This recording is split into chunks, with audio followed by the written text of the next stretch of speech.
ಹೋಗಿ ಇದು ಸರಿಯಾಗಿ ಮುಟ್ಟಬೇಕು ಅನ್ನುವಂಥ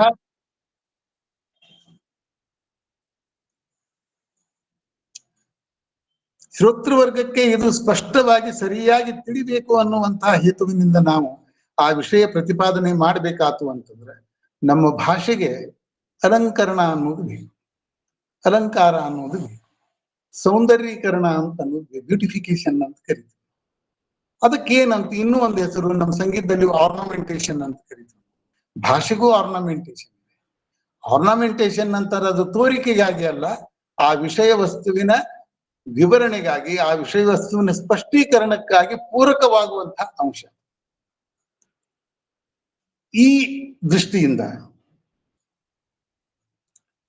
ಈ ಹೊತ್ತು ನಾವು ತೆಗೆದುಕೊಂಡಂತಹ ವಿಷಯದ ಪೂರ್ವ ಭಾಗ ಏನದರಿ? ವಚನ ವಾಂಗ್ಮಯ.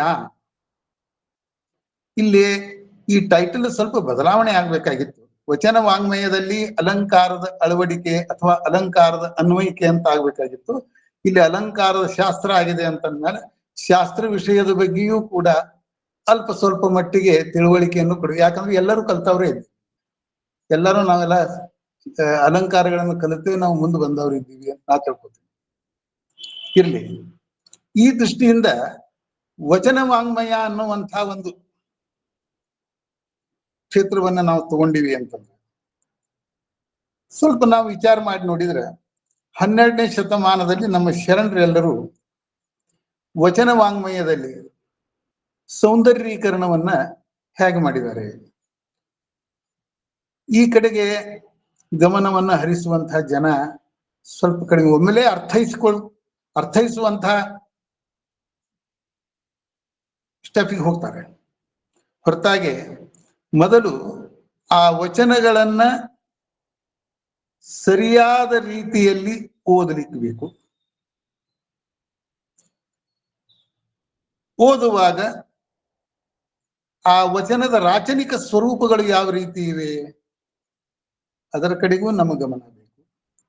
ಆಮೇಲೆ ಅಲ್ಲಿ ಉಪಯೋಗವಾದಂತಹ ಪದಗಳು ಯಾವುವು, ಪದ ಪ್ರಯೋಗಗಳು ಯಾವ ಸ್ವರೂಪಗಳಲ್ಲಿ ಆಗಿವೆ, ಆ ಪದ ಪ್ರಯೋಗಗಳ ಜೊತೆಗೆ ವಾಕ್ಯ ರಚನೆಗಳ ಯಾವ ರೀತಿ ಇದೆ, ಆ ವಾಕ್ಯ ರಚನೆಗಳಲ್ಲಿ ಈ ಫ್ರೇಸಸ್ ಅಂತ ಕರಿತೀವಿ ನೋಡ್ರಿ, ಅವುಗಳ ಜೋಡಣೆ ಯಾವ ರೀತಿ ಇದೆ.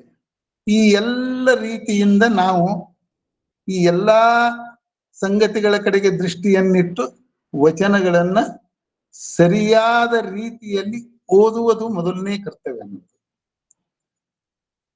ಒಮ್ಮೆ ಬಿಟ್ಟು 16 ಸಲ ಓದಿದಾಗ ಆ ವಚನಗಳ ಅರ್ಥ ತನ್ನಷ್ಟಕ್ಕೆ ತಾನೇ ಸ್ವಲ್ಪ ನಮಗ ದೃಷ್ಟಿಗೆ ಗೋಚರ ಹಾಕೋತ, ಮನಸ್ಸಿನ ದೃಷ್ಟಿಗೆ ಗೋಚರ ಹಾಕೋತ ಹೋಗ್ತದೆ.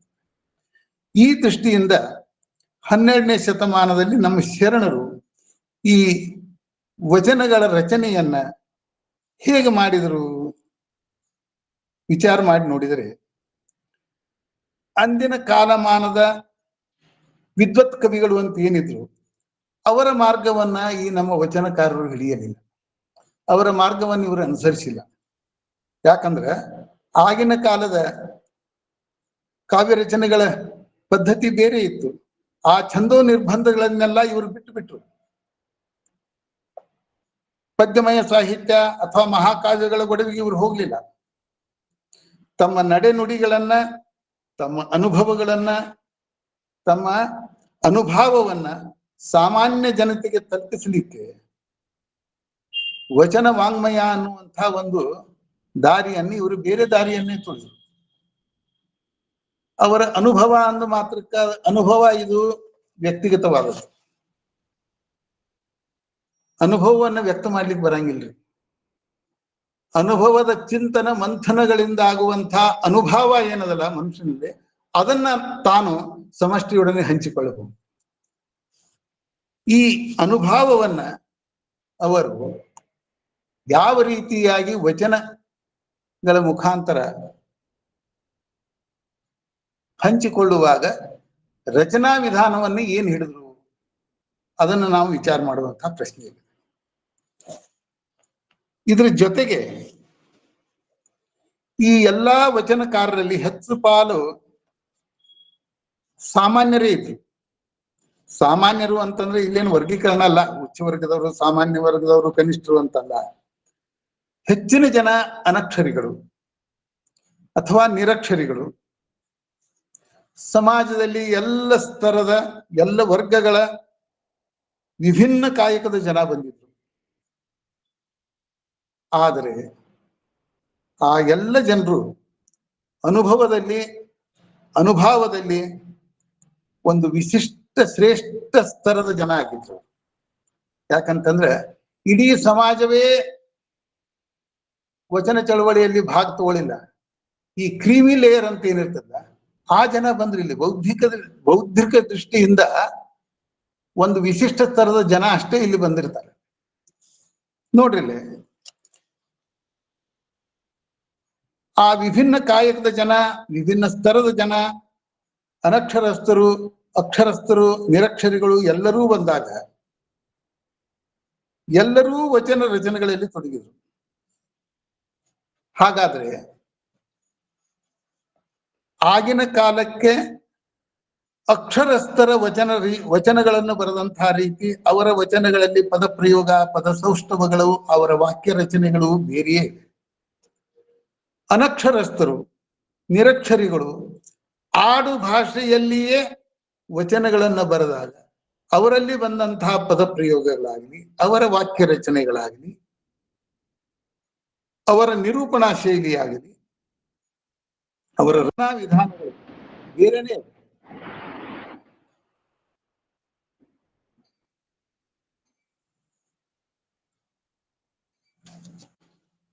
ನೋಡ್ರಿ, ಆಗ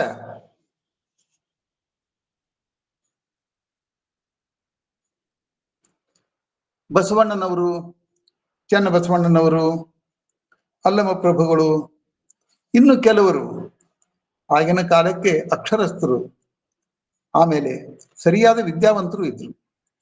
ಇವರ ಜೊತೆಗೆ ಅನೇಕ ಶರಣೆಯರು ಅನಕ್ಷರಸ್ಥರು ಇದ್ರು. ಈ ಎಲ್ಲರ ವಚನಗಳಲ್ಲಿ ತತ್ವ ಸಿದ್ಧಾಂತ, ಶಾಸ್ತ್ರ, ಆಧ್ಯಾತ್ಮಿಕತೆ ಎಲ್ಲವೂ ಹುದುಗಿದ್ರು ಕೂಡ ರಾಚನಿಕ ವಿಧಾನಗಳಲ್ಲಿ ಈ ಶಿಷ್ಟ ಭಾಷೆಯ ವಚನಗಳ ರಚನೆಗಳೇ ಬೇರೆ ಇವೆ. ಆಮೇಲೆ ಈ ಜನಪದ ಶೈಲಿಯಲ್ಲಿಯ ವಚನಗಳ ರಚನೆ, ಅಲ್ಲಿಯ ವಾಕ್ಯ ರಚನೆಗಳು, ಅಲ್ಲಿಯ ಪದ ಪ್ರಯೋಗಗಳಾಗಲಿ, ಪದಗಳ ಸ್ವರೂಪಗಳಾಗಲಿ, ಅವೆಲ್ಲವೂ ಬೇರೆ ಬೇರೆನೇ ಗೊತ್ತಾಗ್ತದೆ.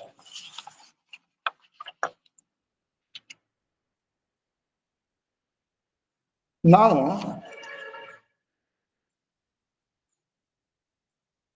ಈ ವಚನಗಳನ್ನು ಓದುವಾಗ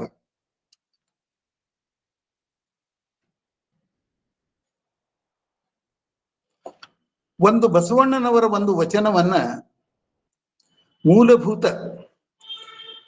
ನಮ್ಮ ಇವತ್ತಿನ ವಿಷಯಕ್ಕೆ ಒಂದು ಪೀಠಿಕೆಯನ್ನಾಗಿ ತೆಗೆದುಕೊಂಡು ಮುಂದೆ ಹೋಗಬೇಕಾಗ್ತದೆ. ಇದಕ್ಕಿಂತಲೂ ಮೊದಲು ಈ ಎಲ್ಲ ಶರಣರ ವಚನಗಳನ್ನ ನಾವು ಸರಿಯಾಗಿ ಓದಲಿಕ್ಕೆ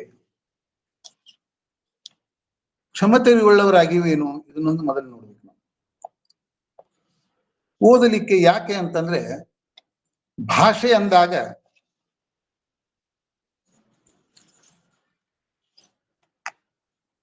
ಯಾವುದೇ ಒಂದು ಭಾಷೆಗೆ ತನ್ನದೇ ಆದಂತಹ ಒಂದು ವಿಶಿಷ್ಟ ವ್ಯವಸ್ಥೆ ಇರ್ತದೆ. ಏನು ಬೇಕಾದರೂ ಆಡಿದರೆ, ಹೇಗೆ ಬೇಕಾ ಹಾಗೆ ಆಡಿದರೆ ಅದು ಭಾಷೆ ಅಂತ ಅನ್ಸಂಗಿಲ್ಲ. ಯಾಕಂತಂದ್ರೆ ಭಾಷೆ ಒಬ್ಬ ವ್ಯಕ್ತಿಯ ವ್ಯಕ್ತಿತ್ವವನ್ನ ಅಳೆಯುವಂತಹ ಸಾಧನ ಅದು. ಯಾವುದೇ ಒಬ್ಬ ವ್ಯಕ್ತಿ ಮಾತನಾಡಿದ ಅಂತಂದ್ರೆ ಇಡೀ ಆತನ ವ್ಯಕ್ತಿತ್ವವನ್ನ ನಾವು ಕಂಡುಹಿಡಿಬಹುದು. ಆತನ ಮನಸ್ಸನ್ನು ಕಂಡುಹಿಡಿಬಹುದು ಆತನ ಭಾಷೆಯ ಮೇಲೆ. ಆತನ ಭಾಷೆಯ ವಾಕ್ಯ ರಚನೆಗಳಾಗ್ಲಿ, ಭಾಷಾ ಶೈಲಿ, ಆತನ ಇಂಟೋನೇಷನ್ನು, ಆ ಭಾಷೆಯ ಟೋನ್ಯಾಲಿಟಿ ಅಂತ ಇರ್ತದಲ್ಲ ಅದರ ಮೇಲೆ, ಆಮೇಲೆ ಆತನ ವಿಷಯ ವಸ್ತು, ಆತನ ಇಡೀ ವ್ಯಕ್ತಿತ್ವವೇ ಅದರ ಮೇಲೆ ಗೊತ್ತಾಗ್ತದೆ. ಆತನ ಮಾನಸಿಕ ಸ್ಥಿತಿ ಏನಿದೆ ಅದು ಗೊತ್ತಾಗ್ತದೆ. ಅಂದ್ರೆ ಈ ಮಾತು ಅನ್ನುವಂತಹದ್ದು ಇದು ಮಾತುಗಾರಿಕೆ ಏನದಲ್ಲ, ಇದು ಮನೋಭಾಷಿಕ ಪ್ರಕ್ರಿಯೆ. ಇದು ವಿಚಾರ ಮಾಡಿ ನೋಡ್ರಿ. ಈ ಪ್ರಕ್ರಿಯೆಯಿಂದ, ಈ ಮನೋಭಾಷಿಕ ಪ್ರಕ್ರಿಯೆ ಅಂತ ಏನ್ ಹೇಳ್ತಾನಲ್ಲ, ಈ ಮಾತನಾಡುವ ಪ್ರಕ್ರಿಯೆಯಿಂದ ವ್ಯಕ್ತಿ ಏನ್ ಮಾಡ್ತಾನೆ, ಆ ವ್ಯಕ್ತಿ ಸಾಮಾಜೀಕರಣಗೊಳ್ತಾನೆ. ಸಮಾಜದಲ್ಲಿ ಯಾವ ರೀತಿಯಾಗಿ ನಾವು ಮಾತನಾಡ್ಕೋತ ಹೋಗ್ತೀವಿ, ಆ ರೀತಿಯಾಗಿ ಸಮಾಜ ನಮ್ಮನ್ನ ಒಂದು ಬ್ರ್ಯಾಂಡ್ ಅನ್ನಾಗಿ ಮಾಡಿಬಿಡ್ತದೆ. ಹೀಗೆ ಭಾಷೆಯ ಬಗ್ಗೆ ವಿಚಾರ ಮಾಡಿದಾಗ ನಮ್ಮ ಶರಣರು ಪ್ರಯೋಗಿಸಿದಂತ ಭಾಷೆಯನ್ನ ಈ ಹೊತ್ತು ನಾವು ಓದಲಿಕ್ಕೆ ಎಷ್ಟು ಸಮರ್ಥರು ನೋಡ್ರಿ. ಮೊದಲು ನಮ್ಮ ಭಾರತೀಯ ಶಿಕ್ಷಣ ಪದ್ಧತಿಯಲ್ಲಿ ಈ ಷಡಂಗಗಳು ಅಂತ ಮೂಲಭೂತವಾಗಿ ಷಡಂಗಗಳು ಏನು? ಶಿಕ್ಷಾ, ವ್ಯಾಕರಣ, ಛಂದಸ್ಸು, ನಿರುಕ್ತ, ಜ್ಯೋತಿಷ ಮತ್ತು ಕಲ್ಪ ಅಂತ ಈ 6 ಮೂಲಭೂತ ಅಂಶಗಳನ್ನ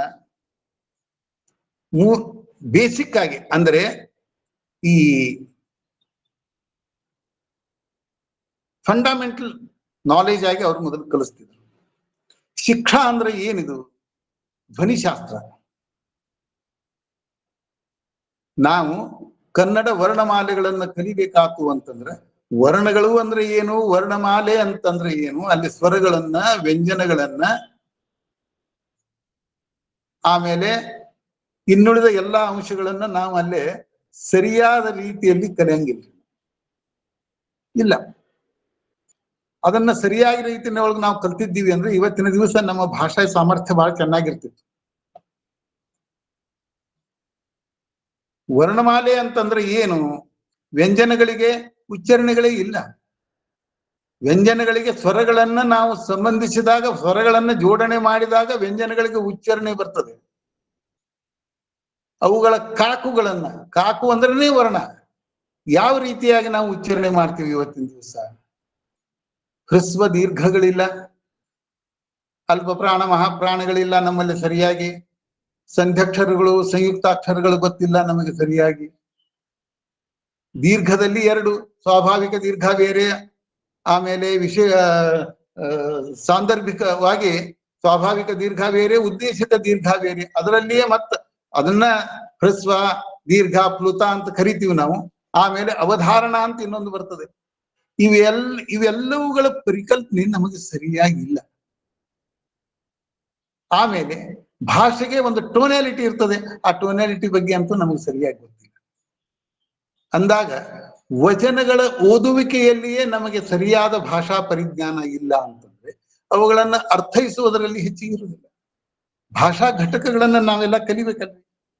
ಭಾಷೆ ಅಂತಂದಾಗ ಅಲ್ಲಿ ಶಬ್ದ ಇರ್ತದೆ, ಅದಕ್ಕೆ ಅರ್ಥ ಇರ್ತದೆ. ಶಬ್ದ ಅಂತಂದಾಗ ಅಲ್ಲಿ ಧ್ವನಿ ರಚನೆಯೂ ಇರ್ತದೆ, ಧ್ವನಿಮಾಗಳ ರಚನೆಯೂ ಇರ್ತದೆ ಒಂದು ಶಬ್ದದಲ್ಲಿ. ಧ್ವನಿ ಅಂತಂದಾಗ ಧ್ವನ್ಯಂಗಗಳ ಬಗ್ಗೆ ನಮಗೆ ಸರಿಯಾದ ಪರಿಕಲ್ಪನೆ ಇಲ್ಲ. ಯಾವ ಧ್ವನ್ಯಂಗಗಳವ, ಯಾವ ಅಂಗದಲ್ಲಿ ನಮ್ಮ ನಾಲಿಗೆ ಯಾವ ರೀತಿಯಾಗಿ ಸ್ಪರ್ಶ ಹೊಂದದೆ, ಯಾವ ರೀತಿಯಾಗಿ ತಾಡನೆ ಹೊಂದಿ ಧ್ವನಿಯನ್ನು ಯಾವ ರೀತಿಯಾಗಿ ನಾವು ಉಚ್ಚಾರಣೆಯನ್ನು ಮಾಡಿ. ಕೆಲವು ಜನ ಉಚ್ಚಾರ ಅಂತಾರ ನೋಡ್ರಿ, ಉಚ್ಚಾರ ಮಹಾಪ್ರಾಣ ಅಲ್ಲದು, ಉಚ್ಚಾರಣೆ ಅಲ್ಪ ಪ್ರಾಣ. ಚಕ ಒತ್ತನರಿ, ಅಲ್ಪ ಪ್ರಾಣಕ್ಕೆ ಮಹಾಪ್ರಾಣಗಳು ಒತ್ತಿರ್ತಾವ. ಹೊರತಾಗೆ ಅಲ್ಪ ಪ್ರಾಣಗಳ ಒತ್ತನ ಅಲ್ಲದ ಉಚ್ಚಾರಣೆ ಅಂತ ಅನ್ನುವಂಥದ್ದು. ಧ್ವನ್ಯಂಗಗಳ ಬಗ್ಗೆ ನಮಗೆ ಸರಿಯಾದ ಪರಿಕಲ್ಪನೆ ಇಲ್ಲ. ಧ್ವನಿಯ ಬಗ್ಗೆ, ಧ್ವನಿಯ ಹುಟ್ಟು, ಅದರ ಬೆಳವಣಿಗೆ ಬಗ್ಗೆ ನೋಡ್ರಿ, ಪರಾ, ಪಶ್ಯಂತಿ, ಮಧ್ಯಮ, ವೈಖರಿ ಅನ್ನುವಂತಹ ಧ್ವನಿಯ 4 ಹಂತಗಳಿವು. ಯಾವಾಗದು ಮೂಲಾಧಾರದಲ್ಲಿ ಧ್ವನಿಯ ಹುಟ್ಟಾಗ್ತದೆ ನಮ್ಮಲ್ಲಿ, ಪರಾ, ಪಶ್ಯಂತಿ, ಮಧ್ಯಮ, ವೈಖರಿ. ವೈಖರಿ ಸ್ಥಾನ ಅಂತಂದ್ರೆ ನಮ್ಮ ಕಂಠಸ್ಥಾನ. ಅದಕ್ಕಿಂತಲೂ ಮೊದಲು ಉರಸ್ಥಾನ ಅಂತಿದೆ ನಮ್ಗೆ. ಉರಸ್ಥ ಧ್ವನಿ ಅಂತ ಬರ್ತಿರ್ತದೆ. ಆ ವೈಖರಿ ಸ್ಥಿತಿ, ನಾದದ ಅಥವಾ ಧ್ವನಿಯ ವೈಖರಿ ಸ್ಥಿತಿ ಏನಿದೆ, ಅದು ಸ್ವರಗಳ ಅಥವಾ ವರ್ಣಗಳ ಒಂದು ಸಪೋರ್ಟ್ನಿಂದ, ವರ್ಣಗಳ ಒಂದು ಸಹಕಾರದಿಂದ ವೈಖರಿ ನಾದ ಆಗಿ ನಮ್ಮಲ್ಲಿ ಹೊರಗೆ ಬರ್ತದೆ. ಆ ವೈಖರಿ ನಾದ, ವೈಖರಿ ಧ್ವನಿ ಅಂತಂದ್ರೆ ಏನು? ಅಲ್ಲೇ ನಮ್ಮ ಕಂಠ, ತಾಲು ಅಂದ್ರೆ ದವಡೆ, ಓಷ್ಠ ಅಂತಂದ್ರ ತುಟಿ, ಮೂರ್ಧ ಅಂತಂದ್ರ ನಮ್ಮ ಅದಕ್ಕೆ ಮೂರ್ಧಕ್ಕೆ ಏನಂತ ನನಗೆ ಸರಿಯಾಗಿ ಗೊತ್ತಿಲ್ಲ, ದಂತಗಳು. ಈ ರೀತಿಯಾಗಿ ನಮ್ಮಲ್ಲಿ ಬೇರೆ ಬೇರೆ ಬೇರೆ ಬೇರೆ ಧ್ವನ್ಯಂಗಗಳವ. ಆ ಧ್ವನ್ಯಂಗಗಳ ಸರಿಯಾದ ಉಪಯೋಗದಿಂದ, ಅಲ್ಲಿ ಧ್ವನ್ಯಂಗಗಳ ಉಪಯೋಗ ಎದರಿಂದ ಆಗ್ತದೆ? ನಾಲಿಗೆಯಿಂದ ಆಗ್ತದೆ, ಕಂಠದಿಂದ ಆಗ್ತದೆ, ಹೃದಯ ಸ್ಥಾನದಿಂದ, ಉರಸ್ಥಾನದಿಂದ ಆಗ್ತದೆ. ಅವುಗಳ ಉಚ್ಚಾರಣೆಗಳನ್ನ ನಾವು ಸರಿಯಾಗಿ ಕಲಿತಿಲ್ಲ, ನಮಗೆ ಯಾರು ಸರಿಯಾಗಿ ಕಲಿಸಿಲ್ಲ. ಆದ್ದರಿಂದ ಭಾಷೆಯ ಒಂದು ಉಚ್ಚಾರಣಾ ಪ್ರಚುರತೆ ನಮ್ಮಲ್ಲಿ ಸರಿಯಾಗಿ ಇಲ್ಲ. ಅಂದಾಗ ವಚನಗಳನ್ನ ಓದುವಾಗ ನಮಗೆ ಭಾಷಾ ಘಟಕಗಳ ಅರ್ಥ ಸರಿಯಾಗಿ ಆಗಿ, ಆ ಘಟಕಗಳನ್ನ ಸರಿಯಾಗಿ ಅಭ್ಯಾಸ ಮಾಡಿ ರೂಢಿಗತ ಮಾಡಿಕೊಂಡಾಗ ವಚನಗಳನ್ನು ಸರಿಯಾಗಿ ಓದಲಿಕ್ಕೆ ನಮಗೆ ಸಾಧ್ಯ ಅದ. ಆದ್ದರಿಂದ ಈ ಮಾತಿಗೆ ಹೇಳ್ತಾರೆ ನೋಡ್ರಿ, ಮಾತಿನಿಂ ನಗೆ ನುಡಿಯು, ಮಾತಿನಿಂ ಹಗೆ ಹೊಲೆಯು, ಮಾತಿನಿಂ ಸರ್ವ ಸಂಪದವು ಲೋಕಕ್ಕೆ, ಮಾತೆ ಮಾಣಿಕ್ಯ ಸರ್ವಜ್ಞ ಅಂತ ಹೇಳಿ. ಅಲ್ಲಮ ಪ್ರಭುಗಳು ಮಾತೆಂಬುದು ಜ್ಯೋತಿರ್ಲಿಂಗ ಅಂತ ಹೇಳ್ಯಾರ. ಇದನ್ನ ಇನ್ನೊಮ್ಮೆ ನಾನು ತಗೋತೀನಿ ಆ ವಚನವನ್ನ. ನಂತರ ಸಂಸ್ಕೃತದಲ್ಲಿ ಬರ್ತದೆ, ಲಕ್ಷ್ಮೀರ್ ವಸತಿ ಜುಹಾಗ್ರೆ, ಜುಹಾಗ್ರೆ ಮಿತ್ರ ಬಾಂಧವಾಹ, ಜುಹಾಗ್ರೆ ಬಂಧನಂ ಪ್ರಾಪ್ತಂ, ಜುಹಾಗ್ರೆ ಮರಣಂ ಧ್ರುವಂ ಅಂತ ಹೇಳ್ತಾರೆ. ಇವೆಲ್ಲವೂ ಮಾತಿನ ವಿಷಯಕ್ಕೆ ಸಂಬಂಧಪಟ್ಟಂತಹ ಸ್ಟೇಟ್ಮೆಂಟ್ಗಳವ ಇಲ್ರಿ. ಮತ್ತು ವಚನ ಅಂತಂದ್ರೆ ಏನು? ವಚನ ಅಂದ್ರೆ ಮಾತು, ಮಾತು ಅಂದ್ರೆ ಭಾಷೆ, ಭಾಷೆ ಅಂತಂದ್ರೆ ಏನು? ವಾಂಗ್ಮಯ, ಅದೇ ಸಾಹಿತ್ಯ. ನಮ್ಮಲ್ಲಿ ಈ ಧ್ವನಿಯ ಅಭಿವ್ಯಕ್ತಿಯ ಬಗ್ಗೆ ಸರಿಯಾದ ಗೊತ್ತಿಲ್ಲ. ವ್ಯಾಕರಣ ತಕ್ಕ ಮಟ್ಟಿಗೆ ಗೊತ್ತಿದ್ದೇವೆ ಕೆಲವರಿಗೆ. ಛಂದಸ್ಸು ಬೇಕು, ಆಮೇಲೆ ನಿರುಕ್ತ, ಈ ಆರ್ಟಿಕ್ಯುಲೇಷನ್ ಅಂತೀವಿ ನೋಡಿ, ಶಬ್ದಗಳ ಜೋಡಣೆ, ಅಕ್ಷರಗಳ ಜೋಡಣೆ, ಅವುಗಳ ಸರಿಯಾದ ಪ್ರೊನೌನ್ಸಿಯೇಷನ್ ಅಂದ್ರೆ ಅವುಗಳ ಸರಿಯಾದ ಉಚ್ಚಾರಣೆ ಬೇಕು. ಜ್ಯೋತಿಷ ಅಂದ್ರೆ ತಪ್ಪು ಭಾವಿಸ್ಬೇಡ್ರಿ, ಜ್ಯೋತಿಷ ಅಂದ್ರೆ ಈ ಫಲ ಜ್ಯೋತಿಷ್ಯ ಅಲ್ಲ, ಬೆಳಿಗ್ಗೆ ಎದ್ದು ಟಿವಿ ಒಳಗಿರ್ತಾವ ನೋಡ್ರಿ ಅದಲ್ಲ. ಜ್ಯೋತಿಷ ಅಂತಂದ್ರೆ ಈ ಸೌರಮಂಡಲದ ಎಲ್ಲ ಗ್ರಹಗಳ ಚಲನವಲನಗಳನ್ನ ಮೊದಲು ಮೂಲಭೂತ ಶಿಕ್ಷಣವನ್ನಾಗಿ ಕೊಡ್ತಿದ್ರು. ಶಿಕ್ಷಾ, ವ್ಯಾಕರಣ, ಛಂದಸ್ಸು, ನಿರುಕ್ತ, ಜ್ಯೋತಿಷ, ಆಮೇಲೆ ಕಲ್ಪ. ಕಲ್ಪ ಅಂತಂದ್ರೆ ಈ ನಮ್ಮ ಬ್ರಹ್ಮಾಂಡ, ಇದರ ಬಗ್ಗೆ ಪರಿಕಲ್ಪನಾ ಕೊಡ್ತೀವಿ. ಈ ಎಲ್ಲ 6 ಅಂಗಗಳನ್ನ, ಈ ಷಡಂಗಗಳು ಅಂತ ಕರೀತಾರೆ ಇವನ್ನ. ಈ 6 ಅಂಗಗಳ ಮೂಲಭೂತ ಪ್ರಾಥಮಿಕ ಅಂಶದ ವಿದ್ಯೆಯನ್ನು ಕೊಟ್ಟು ಆ ನಂತರ ಬೇರೆ ಬೇರೆ ಬೇರೆ ಬೇರೆ ವಿಷಯಗಳನ್ನು ಕಲಿಸ್ತೀವಿ ನಮ್ಮ ಭಾರತೀಯ ಶಿಕ್ಷಣ ಪದ್ಧತಿಯವರು. ಈಗ ಅದು ಇಲ್ಲ. ಅಂದ ಕೂಡಲೇ ನಮ್ಮಲ್ಲಿ ಏನಾಗಿದೆ, ಈ ಎಲ್ಲ ವಿಷಯಗಳ ತುಟಾಗ್ರತೆ ನಮ್ಮಲ್ಲಿ ಉಂಟು. ಒಂದು ವಚನವನ್ನ ಮೊದಲಿಗೆ ಅಭ್ಯಾಸ ಮಾಡಿಕೊಂಡು ನಾವು ಮುಂದೆ ಹೋಗೋಣ. ಎಲ್ಲರಿಗೂ ಗೊತ್ತಿದ್ದಂತಹ ಒಂದು ವಚನದ ಏನದು? ತಾಳಮಾನ ಸರಿಸವನರಿಯೇ, ಓಜ ಬಜಾವಣೆಯ ಲೆಕ್ಕವನರಿಯೇ, ಅಮೃತಗಣ ದೇವಗಣವನರಿಯೇ, ಕೂಡಲ ಸಂಗಮ ದೇವ ನಿನಗೆ ಕೇಡಿಲ್ಲವಾಗಿ. ಇಲ್ಲಿಯವರೆಗೆ ಅತಿ ಸರಳ ಮಾರ್ಗ. ಇಲ್ಲಿ ಯಾವ್ಯಾವ ಅಂಶಗಳನ್ನು ಹೇಳ್ತಾರ ನನಗೆ ಗೊತ್ತಿಲ್ಲ ಅಂತ ಬಸವಣ್ಣನವರು ಹೇಳ್ತಾರ. ಆ ಎಲ್ಲಾ ಅಂಶಗಳು ಬಸವಣ್ಣನವರ ವಚನಗಳಲ್ಲಿ ಸ್ಪಷ್ಟವಾಗಿ ಇವೆ ನೋಡ್ರಿ. ತಾಳಮಾನ ಸರಿಸವನರಿಯೇ ಅಂತ ಹೇಳ್ತಾರೆ. ತಾಳಮಾನ, ಮಾನ ಅಂದ್ರೆ ಅಳತೆ, ತಾಳದ ಅಳತೆಗಳು ನನಗೆ ಸರಿಯಾಗಿ ಸರಿಸವನರಿಯೇ ಅಂತ ಹೇಳ್ತಾರೆ. ಅವು ಎಲ್ಲವೂ ಅವರ ವಚನಗಳಲ್ಲಿ ಸರಿಯಾಗಿ ಅಂದಾಗ ವಚನಗಳನ್ನ ನಾವು ಸಂಗೀತಕ್ಕೆ ಅಳವಡಿಸ್ತೀವಿ. ತಾಲಕ್ಕೆ 10 ಮಾತ್ರೆಯ ತಾಲ, 12 ಮಾತ್ರೆಯ ತಾಲ, 16 ಮಾತ್ರೆಯ ತಾಲ, 4 ಮಾತ್ರೆಯ ತಾಲ, 6 ಮಾತ್ರೆಯ ತಾಲ, 7 ಮಾತ್ರೆಯ ತಾಲ ಅಂತೇಳಿ ತಿಳ್ಕೊಂಡು ಆವರ್ತನಶೀಲವಾಗಿ ನಾವು ಅವುಗಳನ್ನು ಬಳಕೆ ಮಾಡ್ತೀವಿ. ಅಲ್ಲಿ ಛಂದಸ್ಸುಗಳಿವೆ. ಈಗಾಗಲೇ ನಾವು ಹೇಳಿದ್ದೇವೆ ಛಂದಸ್ಸಿನ ಬಗ್ಗೆ ಒಂದೆರಡು ವಚನಗಳನ್ನ. ಜಗದಗಲ, ಮುಗಿಲಗಲ, ಮಿಗೆಯಗಲ, ನಿಮ್ಮಗಲ, ಈ ವಚನವನ್ನೇ ತೆಗೆದುಕೊಂಡು ಹೇಳಿದ್ದೇನೆ. ಎಲ್ಲಾ ಅಂಶಗಳು ಅವರಿ. ಆದ್ರೆ ಅವ್ರು ಏನ್ ಹೇಳ್ತಾರೆ ನೋಡ್ರಿ, ತಾಳಮಾನ ಸರಿಸವನರಿಯೇ, ಓಜೆ ಬಜಾವಣೆಯ ಲೆಕ್ಕವನರಿಯೇ, ಅಮೃತಗಣ ದೇವಗಣವನರಿಯೇ, ಎಲ್ಲಾ ಗಣಗಳು ಅವರಿಗೆ ಅವರ ವಚನಗಳಲ್ಲಿ. ಕೂಡಲ ಸಂಗಮ ದೇವ ನಿನಗೆ ಕೇಡಿಲ್ಲವಾಗಿ, ಇಲ್ಲಿ ಪ್ರಶ್ನೆ ಬರ್ತದೆ ಏನು ಅಂದ್ರೆ, ನಾವು ಓದುವ ಶೈಲಿ ನೋಡ್ರಿ, ನಮ್ಮಲ್ಲಿ ಏನ್ ಬೇಕು, ಎಲ್ಲರೂ ನಾವು ಓದುವುದು ಹೆಂಗ್ರಿ, ಆನು ಒಲಿದಂತೆ ಹಾಡುವೆ. ಇಲ್ಲೇ ನಾವು ಆನು ಅನ್ನುವಂಥ ಕರ್ತೃಪದವನ್ನ ಇಂಫಾಸೈಸ್ ಮಾಡ್ತೀವಿ. ನಿಜವಾಗಿ ಬಸವಣ್ಣನವರು ಆನು ಒಲಿದಂತೆ ಅನ್ನುವಂಥ ವ್ಯಕ್ತಿ ಅಲ್ರು, ಅಲ್ಲ. ಯಾವಾಗಲೂ ಅವರು ನೀನು ಯಾವ ರೀತಿ ಪ್ರೇರಣೆಯನ್ನು ನಾನು ಕೊಡ್ತೀಪ ಕೂಡಲ ಸಂಗಮ ದೇವ, ಆ ರೀತಿಯಾಗಿ ನಾನು ನುಡಿತೀನಿ ಅನ್ನುವಂಥ ವ್ಯಕ್ತಿ ಅವರು. ಒಂದು ಯಾವುದೋ ಒಂದು ವಚನದ ನೋಡ್ರಿ, ಸ್ವಾನುಭಾವದ ನೆಲೆಯ ನಾನೇನು ಬಲ್ಲೆನ, ಹಿಂಗೇನೋ ಒಂದು ವಚನದ ನೋಡ್ರದು ನನ್ನ ಲಕ್ಷ್ಯ ಬರುವಲ್ತ ಈಗ. ನೀನು ನುಡಿಸಿದಂತೆ ನಾನು ನುಡಿತೀನಿ ಅನ್ನುವಂಥ ವ್ಯಕ್ತಿ ಅವರು. ಆನು ಅನ್ನುವಂಥ ಅಹಂಭಾವದ ವ್ಯಕ್ತಿ ಬಸವಣ್ಣನವರು ಅಲ್ಲವೇ ಅಲ್ಲ.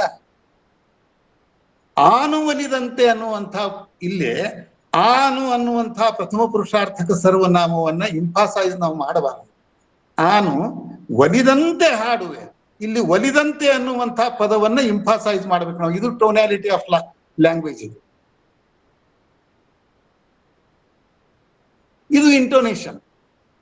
ಆನು ಒಲಿದಂತೆ ಹಾಡುವೆ, ಯಾರು ಒಲಿದಂತೆ, ನೀನು ಒಲಿದಂತೆ, ನಿನಗೆ ಕೇಡಿಲ್ಲವಾಗಿ ನೀನು ಒಲಿದಂತೆ ನಾನು ಹಾಡುವೆ. ಇಲ್ಲಿ ದ್ವಿತೀಯ ಪುರುಷಾರ್ಥಕ ಸರ್ವನಾಮ ಗುಪ್ತವಾಗಿ ಇದೆ. ಈ ರೀತಿಯಾದಂತಹ ವಚನಗಳ ವಾಕ್ಯಗಳು ಆಗಿನ ಕಾಲದ ವಚನಗಳಲ್ಲಿ ಸಾಕಷ್ಟಿವೆ. ಪುರುಷಾರ್ಥಕ ಸರ್ವನಾಮಗಳನ್ನು ಗುಪ್ತವಾಗಿಟ್ಟು ವಾಕ್ಯ ರಚನೆಗಳನ್ನು ಮಾಡುವಂತಹ ಶೈಲಿ ರಗಡ ಬೇಕಾದಷ್ಟು ವಚನಗಳಲ್ಲಿ ಬರ್ತದ್ರಿ. ಇಲ್ಲಿ ನೋಡ್ರಿ, ಆನು ಕೂಡಲ ಸಂಗಮ ದೇವ ನಿನಗೆ ಕೇಡಿಲ್ಲವಾಗಿ ಆನು ನೀನು ಒಲಿದಂತೆ ಹಾಡುವೆ ಅನ್ನುವಂಥ, ನೀನು ಅನ್ನುವಂಥ ದ್ವಿತೀಯ ಪುರುಷಾರ್ಥಕ ಏಕವಚನದ ಸರ್ವನಾಮ ಗುಪ್ತವಾಗಿದೆ. ನೀನು ಒಲಿದಂತೆ ಹಾಡುವೆ ಅನ್ನುವಂಥ ಅರ್ಥದಿಂದ ಮಾಡಿದೀವಿ ಅಂದ್ರೆ ಬಸವಣ್ಣನವರ ವ್ಯಕ್ತಿತ್ವಕ್ಕೂ ಅದು ಯೋಗ್ಯವಾಗ್ತದೆ. ಆಮೇಲೆ ಈ ವಚನದ ಪ್ರಕಾರ ಎಲ್ಲ ವಚನಗಳಲ್ಲಿ ಸಿಗಬಾರ್ದಾಗಿತ್ತು. ತಾಳಮಾನ ಸಿಗಬಾರ್ದಾಗಿತ್ತು, ಅಮೃತಗಣ ದೇವಗಣ ಸಿಗಬಾರ್ದಾಗಿತ್ತು, ಛಂದಸ್ಸು ಅಲಂಕಾರಗಳು ಸಿಗಬಾರ್ದಾಗಿತ್ತಲ್ಲ. ನನಗೇನು ಗೊತ್ತಿಲ್ಲ ಅಂದಾಗ ಎಲ್ಲರ ವಚನಗಳಲ್ಲಿಯೂ ಸಿಗ್ತಾವ. ಇದು ಅವರ ವಿನಯಶೀಲತೆ, ಅವರ ನಮ್ಯ ಗುಣ, ಅವರ ನಮ್ರತೆ. ಬಸವಣ್ಣನವರು ಹೇಳಿದ್ದು ನಾನು ಈ ರೀತಿಯಾಗಿ ಅರ್ಥೈಸಿದಂಥ ಒಂದು ಮನೋಧರ್ಮ. ಯಾಕೆ ಅಂತಂದ್ರೆ ಇವು ಎಲ್ಲವೂ ನನಗೆ ಗೊತ್ತಿಲ್ಲ, ನಾನು ತಿಳಿದಂತೆ ಹಾಡುವೆ ಅನ್ನುವಂಥ ವ್ಯಕ್ತಿ ಬಸವಣ್ಣನವರು ಅಲ್ಲವೇ ಅಲ್ಲ. ಯಾರೋ ಒಬ್ರು ಹಂಗ ಅರ್ಥ ಮಾಡಿದಾರೆ ಅಂತ ಹೇಳಿ ಅದನ್ನ ನಾವು ನಂಬಿಕೊಂಡು ಹೋಗೋದು ನನಗೇನು ಸರಿ ಅನ್ಸಂಗಿಲ್ಲ. ಇರ್ಲಿ, ಅದು ನಿಮ್ಮ ನಿಮ್ಮ ವಿಚಾರಗಳಿಗೆ ಸಂಬಂಧಪಟ್ಟದ್ದು. ಬಸವಣ್ಣನವರಿಗೆ ಎಲ್ಲವೂ ಗೊತ್ತಿದ್ದು. ನಾನರಿಯೇ ಅಂತೇಳಿ ಅವ್ರು ಏನ್ ಹೇಳ್ತಾರೆ ಅದು ಅವರ ನಮ್ರತೆ, ಅವರ ವಿನಯಶೀಲ ಗುಣ, ಅವರ ನಮ್ಯ ಗುಣ, ಅವರ ಸಭ್ಯತೆ. ಅದು ಯಾಕಂದ್ರೆ ಎನಗಿಂತ ಕಿರಿಯರಿಲ್ಲ ಅನ್ನುವಂಥ ಮನೋಧರ್ಮದ ವ್ಯಕ್ತಿ ಅವರು. ಅದಕ್ಕೆ ನಾ ಏನ್ ಹೇಳ್ತೀನಿ, ಆನು ಒಲಿದಂತೆ ಹಾಡುವೆ, ಯಾರು ಒಲಿದಂತೆ, ನೀನು ಒಲಿದಂತೆ ಹಾಡುವೆ. ನೀ ಯಾವ ರೀತಿ ನನಗೆ ಪ್ರೇರಣೆಯನ್ನು ಕೊಡ್ತೀಪ ಆ ರೀತಿಯಾಗಿ ನಿನಗೆ ಕೇಳಿಲ್ಲದಂತೆ ನಾನು ಹಾಡುವೆ. ನೋಡ್ರಿಲ್ಲ, ಬಸವಣ್ಣನವರಾಗ್ಲಿ, ಚನ್ನಬಸವಣ್ಣನವರಾಗಲಿ, ಅಲ್ಲಮ ಪ್ರಭುಗಳಾಗಲಿ, ನೀಲಾಂಬಿಕೆಯವರಾಗಲಿ, ಬೇರೆ ಬೇರೆ ಇನ್ನೂ ಕೆಲವು ಶರಣರು ಅಕ್ಷರಸ್ಥರಿದ್ರು. ಅವರು ಆಗಿನ ಕಾಲಕ್ಕೆ ಶಾಸ್ತ್ರಾಧ್ಯಯನ ಮಾಡಿರಬಹುದು, ವ್ಯಾಕರಣಗಳನ್ನು ಕಲ್ತಿರಬಹುದು, ಅವರ ವಚನಗಳಲ್ಲಿ ಎಲ್ಲವೂ ಬಂತು. ಆದರೆ ಜನ್ಮಜಾತ ಪ್ರತಿಭಾವಂತರು ಅನ್ನುವಂಥ ಇನ್ನುಳಿದ ಕೆಲವು ಶರಣಿಯರು ವಚನಗಳನ್ನು ಬರೆದಾಗ ಅವರ ವಚನಗಳಲ್ಲಿಯೂ ಅಲಂಕಾರಗಳು ಸಿಗ್ತಾವಲ್ಲ ನಮಗೆ, ಅವರ ವಚನಗಳಿಗೂ ತಾಳಮಾನಗಳು ಸಿಗ್ತಾವ ನಮಗೆ, ಅವರ ವಚನಗಳಲ್ಲಿಯೂ ಅಮೃತಗಣ ದೇವಗಣ ನಮಗೆ ಸಿಗ್ತಾವೆ, ಅವರ ವಚನಗಳಲ್ಲಿಯೂ ಆವರ್ತನಶೀಲತೆ ಸಿಗ್ತದೆ ನಮಗೆ. ಛಂದಸ್ಸು ಸರಿಯಾದ ರೀತಿಯೊಳಗೆ ಒಂದು ಟೆಂಪೋದಿಂದ ನಾವು ಓದುವಂತೆ ಅವರ ರಚನೆಗಳಾಗ್ಯಾವ. ಅಂದಾಗ ಏನಿದೆ ರೀ, ವ್ಯಾಕರಣ, ಛಂದಶಾಸ್ತ್ರ ಅಥವಾ ಅಲಂಕಾರ ಶಾಸ್ತ್ರಗಳು ಯಾವಾಗ ಉದ್ಭವ ಆದವು? ಇವು ಮೊದಲಿನ ಕಾಲಕ್ಕೆ, ಪೂರ್ವ ಕಾಲಕ್ಕೆ ವಾಲ್ಮೀಕಿ, ವ್ಯಾಸ, ಕಾಳಿದಾಸರು ಇವನ್ನೆಲ್ಲ ಏನು ಕಲ್ತು ಅವ್ರ ಕಾವ್ಯ ರಚನೆಗಳನ್ನು ಮಾಡ್ಲಿಲ್ಲಲ್ಲ. ಅವರು ಮಾಡಿದಂತಹ ಕಾವ್ಯ ರಚನೆಗಳನ್ನ ಅಧ್ಯಯನ ಮಾಡಿ ವಿದ್ವಾಂಸರು ಏನ್ ಮಾಡಿದ್ರು, ಅಲಂಕಾರ ಶಾಸ್ತ್ರವನ್ನ, ಛಂದಶಾಸ್ತ್ರವನ್ನ, ವ್ಯಾಕರಣ ಶಾಸ್ತ್ರವನ್ನು ಬರೆದ್ರು. ಅವರು ಹುಟ್ಟು ಪ್ರತಿಭಾವಂತರು, ಅವರು ಜನ್ಮಜಾತ ಪ್ರತಿಭಾವಂತರು. ಅದೇ ರೀತಿಯಾಗಿ ನಮ್ಮ ಶರಣರಲ್ಲಿಯೂ ಅನೇಕ ಜನ ಜನ್ಮಜಾತ ಪ್ರತಿಭಾವಂತರಿದ್ದಾರೆ. ಅವರ ವಚನ ರಚನೆಗಳಲ್ಲಿ ಅವು ಸಾಮಾನ್ಯವಾಗಿ ಸಾಕಷ್ಟು ಕಂಡು ಬರ್ತಾವ. ಒಂದು ವೇಳೆ ನಾವು ಶಾಸ್ತ್ರದ ಅಧ್ಯಯನದ ಅನುಸರಣೆಯಿಂದಲೇ ನಾವು ಸಾಹಿತ್ಯ ಸೃಷ್ಟಿ ಮಾಡ್ಕೋತ ಹೋದಿವಿ ಅಂತಂದ್ರೆ ಅದು ಅಂಧಾನುಕರಣೆ ಆಗ್ಲಿಕ್ಕೂ ಸಾಧ್ಯದ. ಯಾಕಂದ್ರೆ ಯಾವುದೇ ಅಲಂಕಾರದಲ್ಲಿ ಔಚಿತ್ಯ ಅನೌಚಿತ್ಯ ಅಂತ ಒಂದಿರ್ತದೆ. ಸಹಜವಾಗಿ ಅಲಂಕಾರಗಳು ಮೂಡಿ ಬಂತು ಅಂತಂದ್ರೆ ಅದು ಸಹಜವಾದ ಅಲಂಕರಣ ಆಗ್ತದೆ. ನಾವು ಡೆಲಿಬರೇಟ್ಲಿ ಅಂದ್ರೆ ಈ ಮುದ್ದಾಮ ನಾವು ಅಲಂಕಾರಗಳನ್ನು ಸೇರಿಸ್ಬೇಕು, ಸೌಂದರ್ಯಗೊಳಿಸಬೇಕು ಅನ್ನುವಂತಹ ಉದ್ದೇಶ ಮಾಡಿದೀವಿ. ಅದರ ಔಚಿತ್ಯತೆ ಅನೌಚಿತ್ಯದ ಕಡೆಗೆ ನಮಗೆ ಅಲಕ್ಷತನ ಆಗ್ತದೆ. ಅಲ್ಲಿ ಎಲ್ಲಿ ಬೇಕು ಅಲ್ಲಿ ಉಚಿತವಾಗಿ ಬರಂಗಿಲ್ಲ, ಅನೌಚಿತ್ಯತೆ ಎದ್ದು ಕಂಡು ಅಲ್ಲಿ ಆಭಾಸ ಉಂಟಾಗ್ತದೆ. ಹೀಗೆ ವಚನಕಾರರಲ್ಲಿ ಜನ್ಮಜಾತ ಪ್ರತಿಭೆ ಇದ್ದಂತಹ ವಚನಕಾರರೇ ಸಾಕಷ್ಟು ಜನ ಇದ್ದಾರೆ. ಅಂದಾಗ ನಮ್ಮ ವಚನಕಾರರು ಈ ಶಾಸ್ತ್ರ ಮತ್ತು ವ್ಯಾಕರಣಗಳ ಗೊಡವೆಗೆ ಅವರು ಹೋಗಲಿಲ್ಲ. ತಮ್ಮ ಹುಟ್ಟು ಪ್ರತಿಭೆಯಿಂದಲೇ ಅವರು ವಚನಗಳನ್ನು ರಚನಾ ಮಾಡಿದಾಗ ಅವರ ವಚನಗಳಲ್ಲಿ ಸಾಕಷ್ಟು ಅಲಂಕಾರಗಳು ಬಂದದ್ದು ನಮಗೆ ಕಂಡು ಬರ್ತದೆ. ಇವತ್ತು ನೋಡ್ರಿ,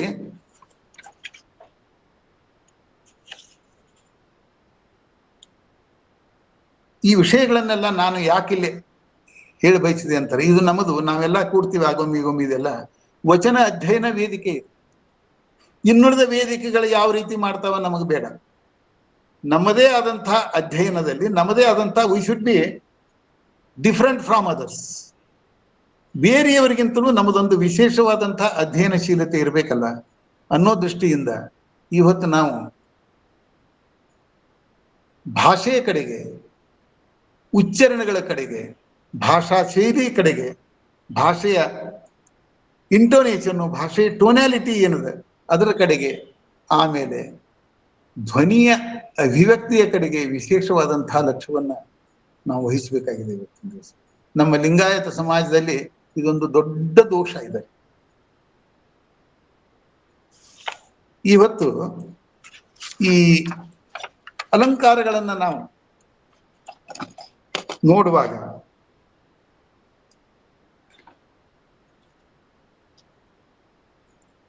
ಅಲಂಕಾರ ಅಂದ್ರೆ ಏನು? ಸರ್ವಸಾಮಾನ್ಯವಾಗಿ ಇಲ್ಲೆಲ್ಲರೂ ವಿದ್ವಾಂಸರಿದಾರ, ಎಲ್ಲರೂ ಪ್ರೊಫೆಸರ್ಸ್ ಇದಾರ, ಕನ್ನಡ ತಗೊಂಡವರು ಸಾಕಷ್ಟು ಮಂದಿ ಇದಾರ ಅನಿಸ್ತದೆ ನಮಗೆ.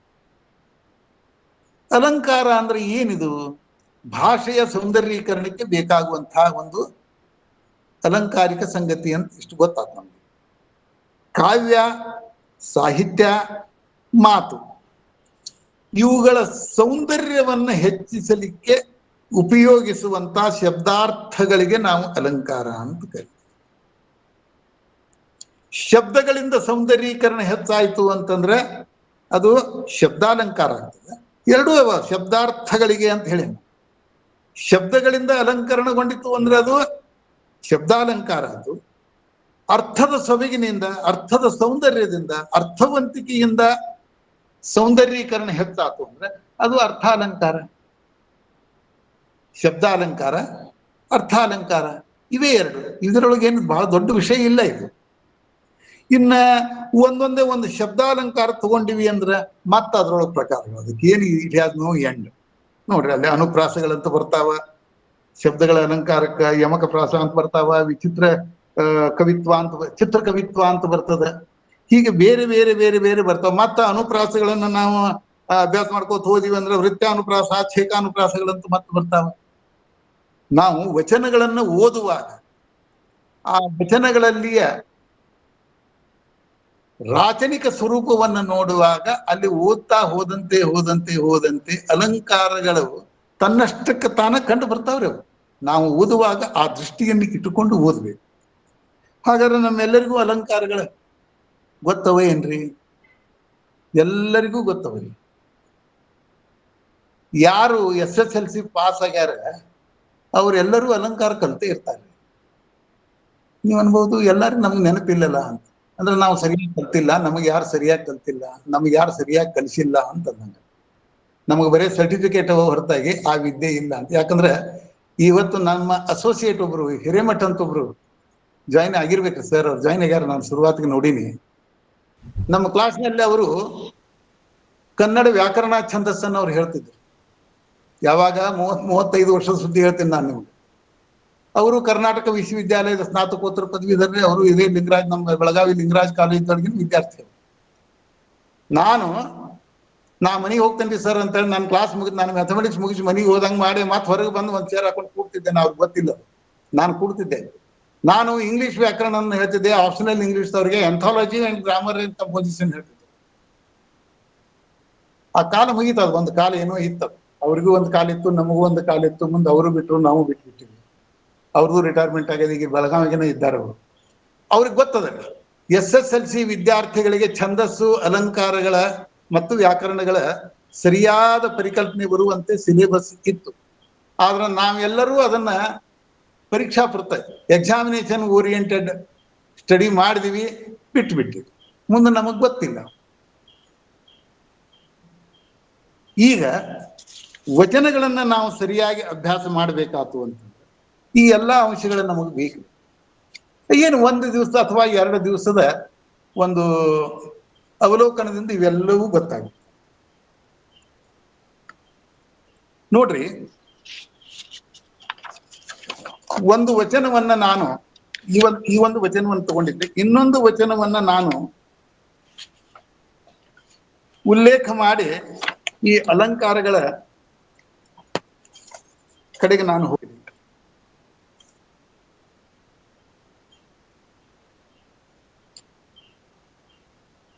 ಒಂದು ವಚನ, ಮಾತೆಂಬುದು ಜ್ಯೋತಿರ್ಲಿಂಗ, ಸ್ವರವೆಂಬುದು ಪರತತ್ವ,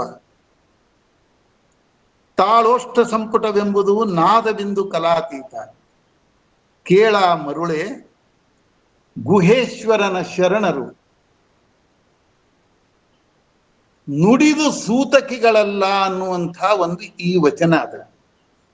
ನಾ ಏನು ಬಹಳಷ್ಟು ಅಭ್ಯಾಸ ಮಾಡಿದವಲ್ಲ. ಈಗ ಒಂದು ಕೆಲವು ದಿವಸ 2017 ನಂತರ ನಾವೊಂದು ಸ್ವಲ್ಪ ಈ ಕಡೆ ಲಕ್ಷ್ಯ ಕೊಟ್ಟಿದ್ವಿ. ಮೊದಲು ನಾನು ಹೆಚ್ಚು ಓದೋದು ಇಂಗ್ಲಿಷು, ಮರಾಠಿಗಳನ್ನು ಹೆಚ್ಚು ಓದ್ತಿದ್ದೆ. ಕನ್ನಡ ವಚನ ವಾಂಗ್ಮಯವನ್ನು ಹೆಚ್ಚು ಓದ್ದವಲ್ಲ. ಆದ್ರೆ ಇತ್ತೀಚೆಗೆ ನನ್ನ ಓದಿನಲ್ಲಿ ಈ ವಚನದ ಸರಿಯಾದ ವಿಶ್ಲೇಷಣೆ ನನಗೆ ಎಲ್ಲಿಯೂ ಸಿಕ್ಕಿಲ್ಲ. ಏನು ಅಂತಂದ್ರೆ, ಈ ವಚನದಲ್ಲಿ ಮಾತೆಂಬುದು ಜ್ಯೋತಿರ್ಲಿಂಗ, ಈ ಪದಗಳನ್ನ ಸ್ವಲ್ಪ ಗಮನಿಟ್ಟು ಕೇಳ್ರಿ. ಮಾತೆಂಬುದು ಜ್ಯೋತಿರ್ಲಿಂಗ, ಸ್ವರವೆಂಬುದು ಪರತತ್ವ. ಇದು ಬಹಳ ಮಹತ್ವದ್ದು. ಸ್ವರ ಅಂದ್ರೆ ಯಾವ ಅರ್ಥದಲ್ಲಿ ನಾವು ಅದನ್ನ ಸ್ವೀಕಾರ ಮಾಡಬೇಕು. ಅಲ್ಲಮ ಪ್ರಭುಗಳು ಸ್ವರ ಅನ್ನುವಂತಹ ಪದವನ್ನ ಯಾವ ಅರ್ಥದಲ್ಲಿ ಬಳಸಿದ್ದಾರೆ ಇಲ್ಲಿ? ಸ್ವರವೆಂಬುದು ಪರತತ್ವ ಅಂತ ಹೇಳಿದ್ದಾರೆ ಅವರು. ಪರತತ್ವ ಅಂತಂದ್ರೆ ಏನು ವಿಚಾರ ಮಾಡಿ. ತಾಳೋಷ್ಟ ಸಂಪುಟವೆಂಬುದು ನಾದ ಬಿಂದು ಕಲಾತೀತ. ಮಹತ್ವಪೂರ್ಣವಾದದ್ದು.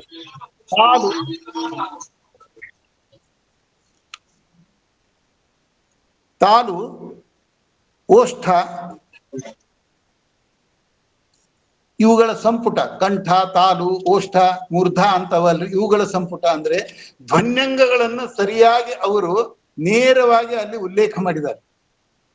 ತಾಳೋಷ್ಟ ಸಂಪುಟವೆಂಬುದು ನಾದ ಬಿಂದು ಕಲಾತೀತ, ನಾದ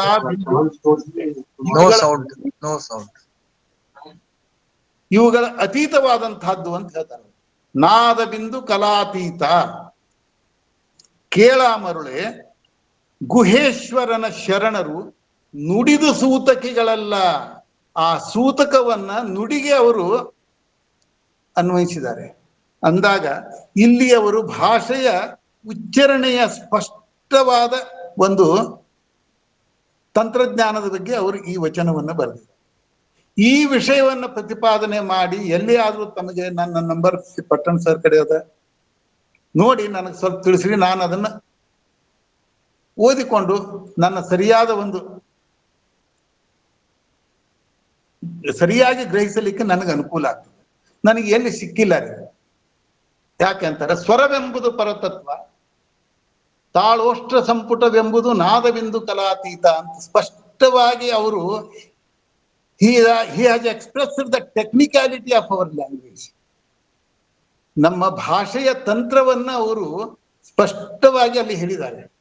ಇದೇ ರೀತಿಯಾಗಿ ಅಕಾರದಾದಿಯ ನರಿ ಷಕಾರದಂತ್ಯವ ನರಿ ಅಂತ ಅದನ್ನು ಹೇಳಿದ್ದಾರೆ. ಬಹಳಷ್ಟು ಕಡೆ ಅವರು ಮಾತಿನ ಒಂದು ಈ ಟೆಕ್ನಿಕ್ಯಾಲಿಟಿ ಉಚ್ಚಾರಣೆಗಳ ಬಗ್ಗೆ ಸರಿಯಾದ ಒಂದು ಮಾರ್ಗವನ್ನು ಕೊಟ್ಟಿದ್ದಾರೆ ಅಲ್ಲಂತೂ. ಈ ವಿಷಯವನ್ನು ತೆಗೆದುಕೊಂಡು ವಿವರಣೆ ಮಾಡಿದಂಥ ವಚನ ವಿಶ್ಲೇಷಣೆಗಳು ನನಗೆ ಎಲ್ಲಿ ಸಿಕ್ಕಿಲ್ಲ. ನಾ ಬಹಳಷ್ಟು ಕಡೆ ನೋಡಿ ನನಗೆ ಸಿಕ್ಕಿಲ್ಲ. ಸಾಮಾನ್ಯವಾಗಿ ಮಾತಿನ ಬಗ್ಗೆ ಎಲ್ಲ ಹೇಳ್ತಾರೆ, ಆದ್ರೆ ಆ ಪದದ ಪ್ರಯೋಗಗಳು ಏನಾಗಿದಾವ, ಅವುಗಳ ವಾಚ್ಯಾರ್ಥ, ಅವುಗಳ ಲಕ್ಷ್ಯಾರ್ಥ, ಅವುಗಳ ಅಭಿಧಾರ್ಥಗಳನ್ನ ವಿಚಾರ ಮಾಡಿ ವಿಶ್ಲೇಷಣೆ ಆದದ್ದನ್ನು ನನಗೆ ಕಂಡು ಬಂದಿಲ್ಲ. ಆಮೇಲೆ ಇಲ್ಲಿ ನೋಡ್ರಿ,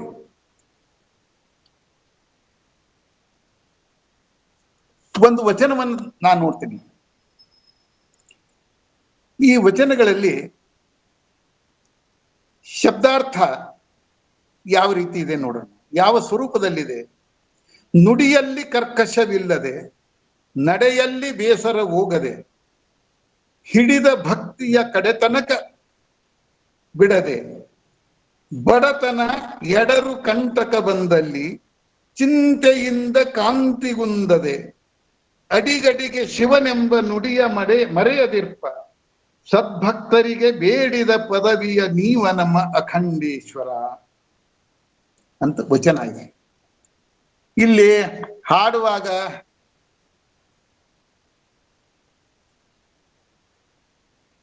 ಹ್ರಸ್ವ, ದೀರ್ಘ, ಅಲ್ಪ ಪ್ರಾಣ, ಮಹಾಪ್ರಾಣ ಇವು ನಮ್ಮ ಗಾಯಕರಲ್ಲಿ ಅಂತೂ ಇವು ಎಷ್ಟು ಅಸಂಬದ್ಧ ಆಗ್ತಾವ ಅನ್ನೋದು ಎಲ್ಲರಿಗೂ ಗೊತ್ತಿದ್ದಂತ ಸಂಗತಿ. ನುಡಿಯಲ್ಲಿ ಅನ್ನುವಾಗ ನುಡಿಯನ್ನು ದೀರ್ಘ ಮಾಡಿಬಿಡ್ತಾರೆ. ಇಲ್ಲ, ನುಡಿಯಲ್ಲಿ, ಇಲ್ಲಿ ನಿಮಗೆ ಮಾತ್ರೆಗಳು ಗೊತ್ತಾಗ್ತಾವ್ರಿ. ನುಡಿಯಲ್ಲಿ ಕರ್ಕಶವಿಲ್ಲದೆ, ನಡೆಯಲ್ಲಿ ಬೇಸರ ಹೋಗದೆ, ಹಿಡಿದ ಭಕ್ತಿಯ ಕಡೆತನಕ ಬಿಡದೆ. ನೋಡ್ರಿ ಇಲ್ಲಿ ಆ ಪದಗಳು ಹೇಳ್ತಾವ ನಿಮಗೆ. ಬಡತನ ಎಡರು ಕಂಟಕ ಬಂದಲ್ಲಿ ಚಿಂತೆಯಿಂದ ಕಾಂತಿಗುಂದದೆ, ಇಲ್ಲಿ ಪ್ರಾಸಗಳು ಗೊತ್ತಾಗ್ತಾವ ನೋಡ್ರಿ. ಅಡಿಗಡಿಗೆ ಶಿವನೆಂಬ ನುಡಿಯ ಮರೆಯದಿರ್ಪ, ಸದ್ಭಕ್ತರಿಗೆ ಬೇಡಿದ ಪದವಿಯ ನೀವ ನಮ್ಮ ಅಖಂಡೇಶ್ವರ. ಈ ಪ್ರಾಸ ಯಾವ ಪ್ರಾಸ ಇದು? ಪ್ರತ್ಯಾನುಪ್ರಾಸ ಅಂತ ಕಂಡು ಬರ್ತದೆ. ಇನ್ನೊಂದು ಬರ್ತದೆ ನೋಡ್ರಿಲೆ, ಕಾಡಬೇಡ ಕಂಡವರ ಬೇಡ ಬೇಡ ನರರುಗಳ, ಆಡಬೇಡ ಅನೃತವ ನೋಡಬೇಡ ಪರಸ್ತ್ರೀಯರ, ಗಾಢ ಗಂಭೀರ ಲಿಂಗಾರೂಢವಾದ ಬಸವಪ್ರಿಯ ಕೂಡಲ ಚನ್ನ ಬಸವಣ್ಣ ಬರ್ತದೆ. ಈ ಎರಡೂ ವಚನಗಳನ್ನ ನೋಡಿದ್ರೆ ದಕಾರದ ಆವೃತ್ತಿ ಹೇಗೆ ಉಂಟಾಗಿದೆ? ಇದು ಅನುಪ್ರಾಸ ಅಲ್ಲೇನ್ರಿ? ಈ ದೃಷ್ಟಿಕೋನದಿಂದ ವಚನಗಳನ್ನು ನೋಡಿದಾಗ ಭಾಷೆಯ ಘಟಕಗಳನ್ನ ಸರಿಯಾಗಿ ನಾವು ಅಭ್ಯಾಸ ಮಾಡಿ ಅವುಗಳಲ್ಲಿ ಅಲಂಕಾರ ಯಾವ ರೀತಿ ಬಂದಿದೆ ಅನ್ನೋದನ್ನು ಕಂಡುಕೊಳ್ಳಿಕ್ಕೆ ಸಾಧ್ಯ. ಇಲ್ಲಿ ವೃತ್ಯನುಪ್ರಾಸದ ಇನ್ನೊಂದು ಉದಾಹರಣೆ ಬರ್ತದೆ. ಕಂದದ ಹೂವ ಕೊಯ್ದು ನೊಂದದಾರತಿ ಬೆಳಗಿ, ಅಂದವಳಿಯದೆ ಬಿಂದು ತುಳುಕದೆ ನಂದಿ ಮುಂದುಗೆಡಬೇಡ. ನೋಡ್ರಿ, ಈ ಸಾಲುಗಳಲ್ಲಿ ದ ಅನ್ನುವಂಥ ವ್ಯಂಜನಾವೃತ್ತಿ ಇದೆ ನೋಡ್ರಿ.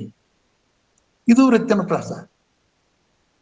ಒಂದು ವೇಳೆ ಬಸವಣ್ಣನವರ ವಚನವನ್ನ ನಾವು ಆನು ಒಲಿದಂತೆ ಹಾಡುವೆ, ನಮಗಿವು ಏನೂ ಗೊತ್ತಿಲ್ಲ ಅಂತ ಅರ್ಥ ಮಾಡಿದೀವಿ ಅಂತ, ಇವೆಲ್ಲ ಹೆಂಗ್ ಬಂದ್ರಿ? ಇವು ಎಲ್ಲಿಂದ ಬರ್ತಾವ? ಇವು ಅವರ ನಮ್ರತೆ, ಅವರ ವಿನಯಶೀಲತೆ, ಅವರ ನಮ್ಯ ಗುಣವನ್ನ, ಅವರ ಸಭ್ಯ ಗುಣವನ್ನ ಅವರು ಕೊನೆಯ ಸಾಲಿನಲ್ಲಿ ಹೇಳಿದಾಗ ಅವರಿಗೆಲ್ಲ ಗೊತ್ತಿಲ್ಲ ಅನ್ನುವಂಥದ್ದು ಅಲ್ಲ. ನೋಡ್ರಿ, ಅಂಬಿಗರ ಚೌಡ ಎನ್ನುವ ಒಂದು ವಚನ ಎಲ್ಲರಿಗೂ ಗೊತ್ತಿದ್ದದ್ದು. ಕಟ್ಟಿದ ಲಿಂಗವ ಬಿಟ್ಟು ಬೆಟ್ಟದ ಲಿಂಗಕ್ಕೆ ಹೋಗಿ, ಕಟ್ಟಿದ ಲಿಂಗವ ಬಿಟ್ಟು ಬೆಟ್ಟದ ಲಿಂಗಕ್ಕೆ ಹೋಗಿ, ಹೊಟ್ಟೆಯಡಿಯಾಗಿ ಬೀಳುವ ಲೊಟ್ಟಿ ಮೂಳನ ಕಂಡರೆ ಮೆಟ್ಟಿದ್ದ ಎಡದ ಪಾದ ರಕ್ಷೆಯ ತಕ್ಕೊಂಡು ಲಟ್ಟನೆ ಹೊಡೆಯೆಂದಾತ ನಮ್ಮ ಅಂಬಿಗರ ಚೌಡಯ್ಯ. ಕೆಲವರು ಲಟಲಟನೆ ಅಂತಾರ, ಅದು ಪುನರಾವರ್ತನೆ ಆಗಬಾರ್ದಿಲ್ಲ, ಯಾಕಂದ್ರೆ ಅದು ಪ್ರಾಸಗಳ ತಪ್ಪಾವಿದೆ. ಲಟ್ಟನೆ ಹೊಡೆಯಂದಾತ ನಮ್ಮ ಅಂಬಿಗರಚ್ಚೆ ಒಡೆಯ. ನೋಡ್ರಿ, ಈ ವಚನದಲ್ಲಿ ಪ್ರಾಸಗಳು ಯಾವ ರೀತಿ ಬಂದಾವ? ತನ್ನಿಚ್ಛೆಯ ನುಡಿದರೆ ನೆಚ್ಚುವುದೀ ಮನವು, ಇದಿರಿಚ್ಛೆಯ ನುಡಿದರೆ ಮೆಚ್ಚದೀ ಮನವು, ಕೂಡಲ ಸಂಗನ ಶರಣರ ಮೆಚ್ಚದ ಮನವ ಕಿಚ್ಚಿನೊಳಗಿಕ್ಕುವೆ. ಈ ವಚನದಲ್ಲಿ ಅನುಪ್ರಾಸ ಯಾವ ರೀತಿ ಬರ್ತದ ನೋಡ್ರಿ, ಶಬ್ದಗಳ ಚಮತ್ಕಾರ ಇದೆಯೋ ಇಲ್ಲಿ. ಈ ಪ್ರಾಸಗಳನ್ನ ಭಾಷೆಯಲ್ಲಿ ಸರಿಯಾಗಿ ತನ್ನಷ್ಟಕ್ಕೆ ತಾನೇ ಬಂದದ್ದು ಗೊತ್ತಾಗ್ತದೆ. ಒತ್ತಾಯವಾಗಿ ತುರುಕಲ್ಪಟ್ಟಿಲ್ಲ. ಇವು ಸಹಜವಾಗಿ ಅವರ ವಚನ ರಚನೆಗಳಲ್ಲಿ ಮೂಡಿ ಬಂದಾವೆ. ಅಂದ್ರ ಆ ವಚನಕಾರರ ಭಾವನೆಯ ಉತ್ಕಟತೆಯಿಂದ ತನ್ನಷ್ಟಕ್ಕೆ ತಾನೇ ಬಂದದ್ದು ಇವು, ಹೊತ್ತಾಗಿ ಪ್ರಯತ್ನ ಪೂರ್ವಕವಾಗಿ ಅಲ್ಲಿ ಸೇರಿಸಿದವುಗಳಲ್ಲ. ಈ ಶಬ್ದಗಳ ಚಮತ್ಕಾರ ಏನಿದೆ ಇದು ಭಾಷೆಗೆ ಸೌಂದರ್ಯವನ್ನು ತಂದುಕೊಡ್ತದೆ. ಇಲ್ಲಿ ನೋಡ್ರಿ, ಇನ್ನೊಂದು ವಚನದಲ್ಲಿ ಬರ್ತದೆ, ತಿಳಿ ನೀರೆಂಬಿ ತಿಳಿ ನೀ ಎಂದು ಒಂದು ದಿನ ಅಂದಿಲ್ಲ, ಕ್ಷಣ ಕ್ಷಣಕ್ಕೆ ತಿಳಿ ನೀ ಎಂದರೆ ತಳುವುದೇ ತನ್ನ ನಿಜವ ಕೊಡನೆ ಕಪಿಲ ಸಿದ್ಧ ಮಲ್ಲೇಂದ್ರ ಅಂತ. ಇದೊಂದು ರೀತಿಯ ಬೇರೆ ಸಂಯೋಜನೆ. ಇಲ್ಲಿ ನೋಡ್ರಿ, ತಿಳಿ ನೀರೆಂಬಿ ತಿಳಿ ನೀ ಎಂದು ಒಂದು ದಿನ ಅಂದಿಲ್ಲ. ಇಷ್ಟು ಎರಡು ಸಾಲುಗಳನ್ನು ಓದಿದ್ರೆ ಇಲ್ಲೇ ತಿಳಿ ಅನ್ನುವಂಥ ಒಂದು ಪದ, ಅಥವಾ ತಿಳಿ ನೀರ್ ಅನ್ನುವಂಥ ಒಂದು ಶಬ್ದವೇ ಬೇರೆ, ಪದವೇ ಬೇರೆ. ಬಹಳ ಮಂದಿಗೆ ಇದು ಕನ್ಫ್ಯೂಷನ್ ಇದೆ. ಅಲ್ಲಿ ಎದಕ್ಕೆ ಪದ ಅನ್ಬೇಕು, ಎದಕ್ಕೆ ಶಬ್ದ ಅನ್ಬೇಕು ಅನ್ನೋದ್ರಲ್ಲೂ ಕನ್ಫ್ಯೂಸ್ ಇದೆ. ಇಲ್ಲಿ ನೋಡ್ರಿ, ತಿಳಿ ನೀರೆಂಬೆ ತಿಳಿ ನೀ ಎಂದು ಒಂದು ದಿನ ಅಂದಿಲ್ಲ, ಎಲೆ ಮಾನವ ಕ್ಷಣ ಕ್ಷಣಕ್ಕೆ ತಿಳಿ ನೀ ಎಂದರೆ ತಳುವುದೇ ತನ್ನ ನಿಜವ ಕೊಡನೆ ಕಪಿಲ ಸಿದ್ಧ ಮಲ್ಲೇಂದ್ರ. ತಿಳಿ ಎಂಬ ಪದ ಇಲ್ಲೇ ಎರಡು ರೀತಿಯಲ್ಲಿ ಪ್ರಯೋಗ ಆಗಿದೆ, ಎರಡು ರೀತಿಯ ಅರ್ಥವಂತಿಕೆಯನ್ನು ಕೊಡ್ತದೆ. ಒಮ್ಮೆ ಕ್ರಿಯಾಪದದಂತೆ ಅರ್ಥ ಆಗ್ತದೆ, ಇನ್ನೊಮ್ಮೆ ವಿಶೇಷಣದಂತೆ ಇದೆ. ವಿಶೇಷಣ ಅಂದ್ರೆ ಏನು, ಕ್ರಿಯಾಪದ ಅಂದ್ರೆ ಏನು, ಇವೆಲ್ಲ ಎಲ್ಲರಿಗೂ ಗೊತ್ತಿದ್ದದ್ದು. ಇವು ತಿಳಿ ನೀರೆಂಬಿ ಅನ್ನುವಾಗ ತಿಳಿ ನೀರು ಅನ್ನುವಂಥ ಒಂದು ನಾಮಪದಕ್ಕೆ ತಿಳಿ ಅನ್ನುವಂಥದ್ದು ಒಂದು ಗುಣವಾಚಕ ವಿಶೇಷಣ, ಅದು ಇಲ್ಲಿ ವಿಶೇಷಣದಂತೆ ಪ್ರಯೋಗ ಆಗಿದೆ. ತಿಳಿ ನೀ ಎಂದು ಒಂದು ದಿನ ಅಂದಿಲ್ಲ ಅಂದಾಗ ನೀನು ತಿಳಿದುಕೋ ಅನ್ನುವಂಥ ಕ್ರಿಯಾಪದಂತೆ ಪ್ರಯೋಗ ಆಗಿದೆ. ಈ ರೀತಿಯಾಗಿ ಒಂದೇ ಪದ ಬೇರೆ ಬೇರೆ ರೀತಿಯಾಗಿ ಅರ್ಥವಂತಿಕೆಯನ್ನ ಕೊಡ್ತಿತ್ತು ಅಂತಂದ್ರೆ ಅದು ಶ್ಲೇಷಾಲಂಕಾರ. ಇದನ್ನ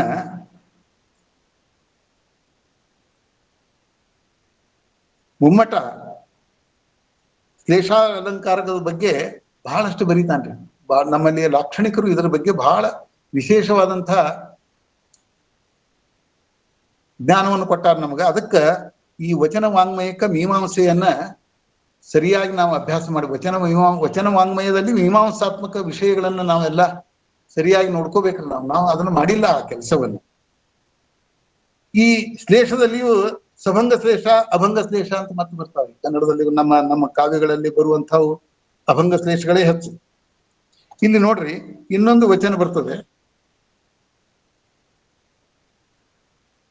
ಸಕಲ ಭುವನಾದಿ ಭುವನಗಳಿಗೆ ತಂದೆ, ಸಕಲ ದೇವಾದಿ ದೇವರ್ಗಳಿಗೆ ತಂದೆ.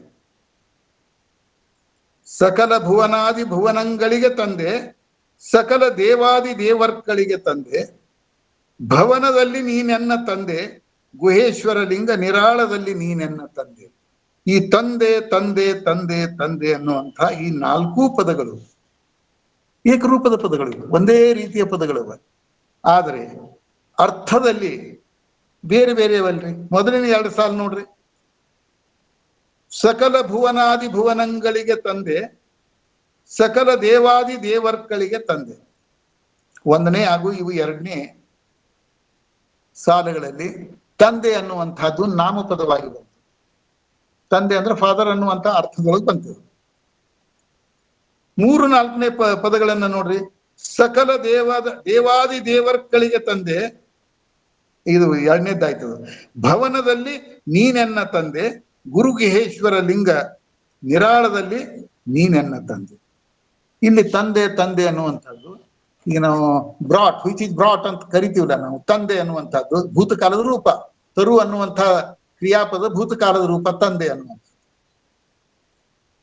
ಇಲ್ಲಿ ಕ್ರಿಯಾಪದಂತೆ ಅಂದ್ರೆ ಒಂದೇ ಪದ ಬೇರೆ ಬೇರೆ ಅರ್ಥವಂತಿಕೆಯನ್ನ ಕೊಡ್ತಿತ್ತು ಅಂತಂದ್ರೆ ಅದು ಶ್ಲೇಷಾಲಂಕಾರ. ಇದೇ ರೀತಿ ನೋಡ್ರಿ, ಸಾಮಾನ್ಯವಾಗಿ ನಮ್ಗೆ ಎಲ್ಲರಿಗೂ ಗೊತ್ತಿದ್ದಂಥದ್ದು, ವಚನದಲ್ಲಿ ನಾಮಾಮೃತ ತುಂಬಿ, ನಯನದಲ್ಲಿ ನಿಮ್ಮ ಮೂರುತಿ ತುಂಬಿ, ಕಿವಿಯಲ್ಲಿ ನಿಮ್ಮ ಕೀರುತಿ ತುಂಬಿ, ಮನದಲ್ಲಿ ನಿಮ್ಮ ನೆನಹು ತುಂಬಿ, ಕೂಡದ ಸಂಗಮ ದೇವ ನಿಮ್ಮ ಚರಣ ಕಮಲದೊಳಗಾನು ತುಂಬಿ. ಇಲ್ಲಿ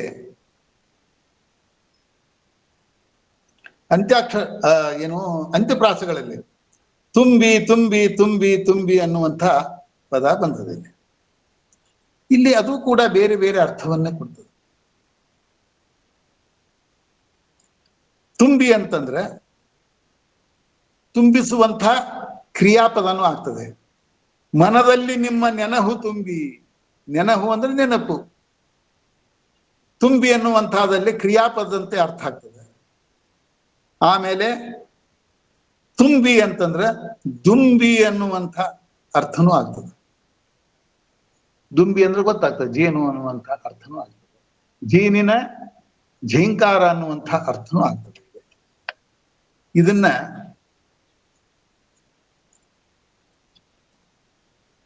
ಈ ಶ್ರೇಷ್ಠತನವನ್ನ ಮಲ್ಲಿಕಾರ್ಜುನ್ ಮನ್ಸೂರ್ ಅವರು ಸಂಯೋಜನೆ ಮಾಡಬೇಕಾಗಿತ್ತು ಅಂತಂದ್ರೆ ಯಾವ ರೀತಿ ಮಾಡಿದ್ರೆ, ಅವರ ವಚನದಲ್ಲಿ ನಾಮಾಮೃತ ತುಂಬಿ ಇವತ್ತಿಗೂ ನೀವು ಕೇಳಿ, ಇವತ್ತು ಬಹಳ ವಿರಳ ಆಗ್ಯಾವ.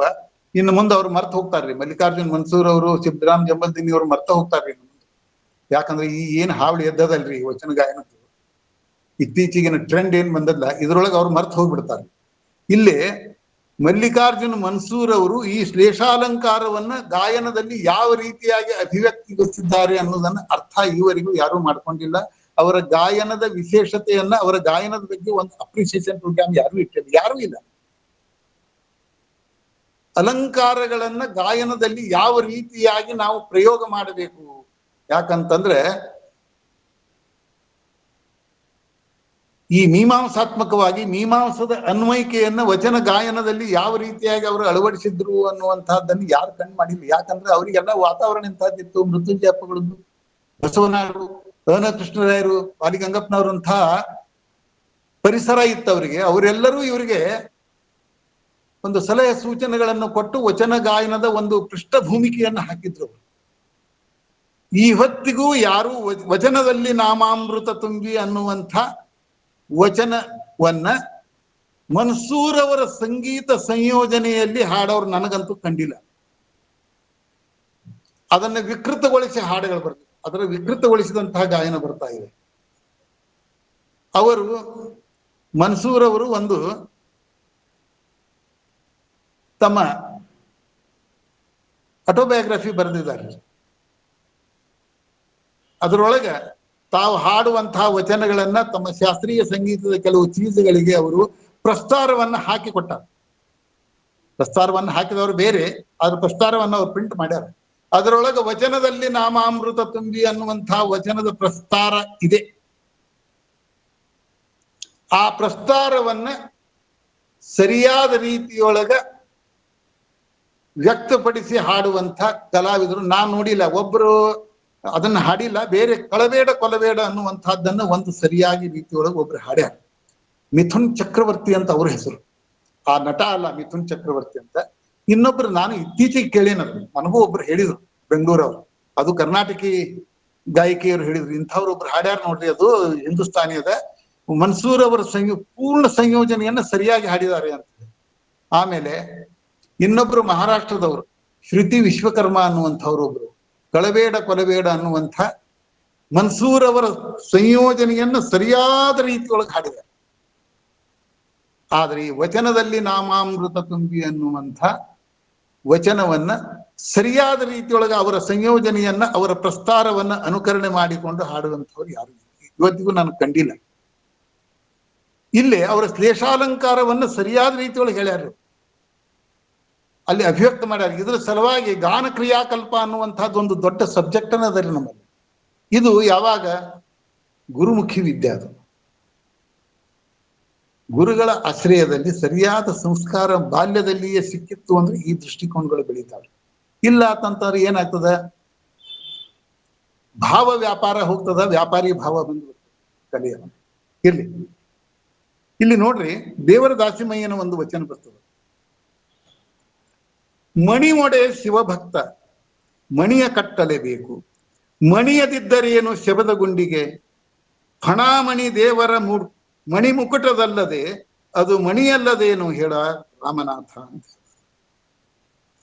ಮಣಿ ಒಡೆ ಶಿವಭಕ್ತ ಮಣಿಯ ಕಟ್ಟಲೇಬೇಕು, ಮಣಿಯದಿದ್ದರೇನು ಶಬದ ಗುಂಡಿಗೆ, ಫಣಾಮಣಿ ದೇವರ ಮಣಿ ಮುಕುಟದಲ್ಲದೆ ಅದು ಮಣಿಯಲ್ಲದೇನು ಹೇಳ ರಾಮನಾಥ ಅಂತ.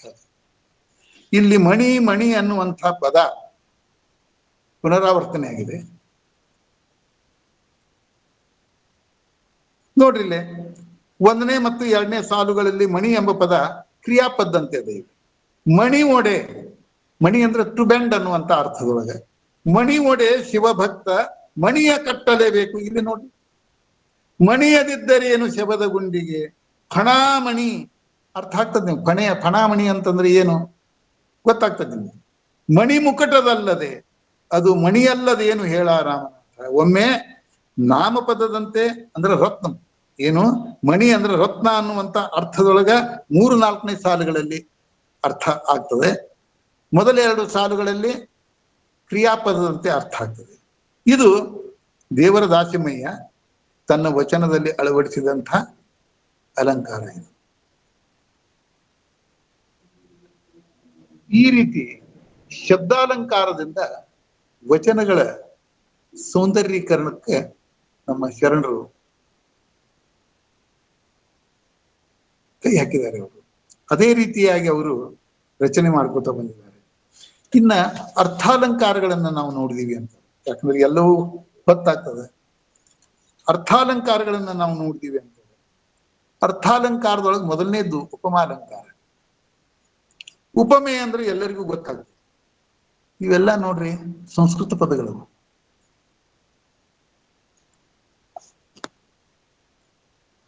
ಎಲ್ಲ ಅಲಂಕಾರಗಳಿಗೂ ಮೂಲವಾದದ್ದು ಅಥವಾ ಫಂಡಮೆಂಟಲ್ ಅನ್ನುವಂತಹದ್ದು ಯಾವ್ದದ, ಉಪಮಾಲಂಕಾರವೇ.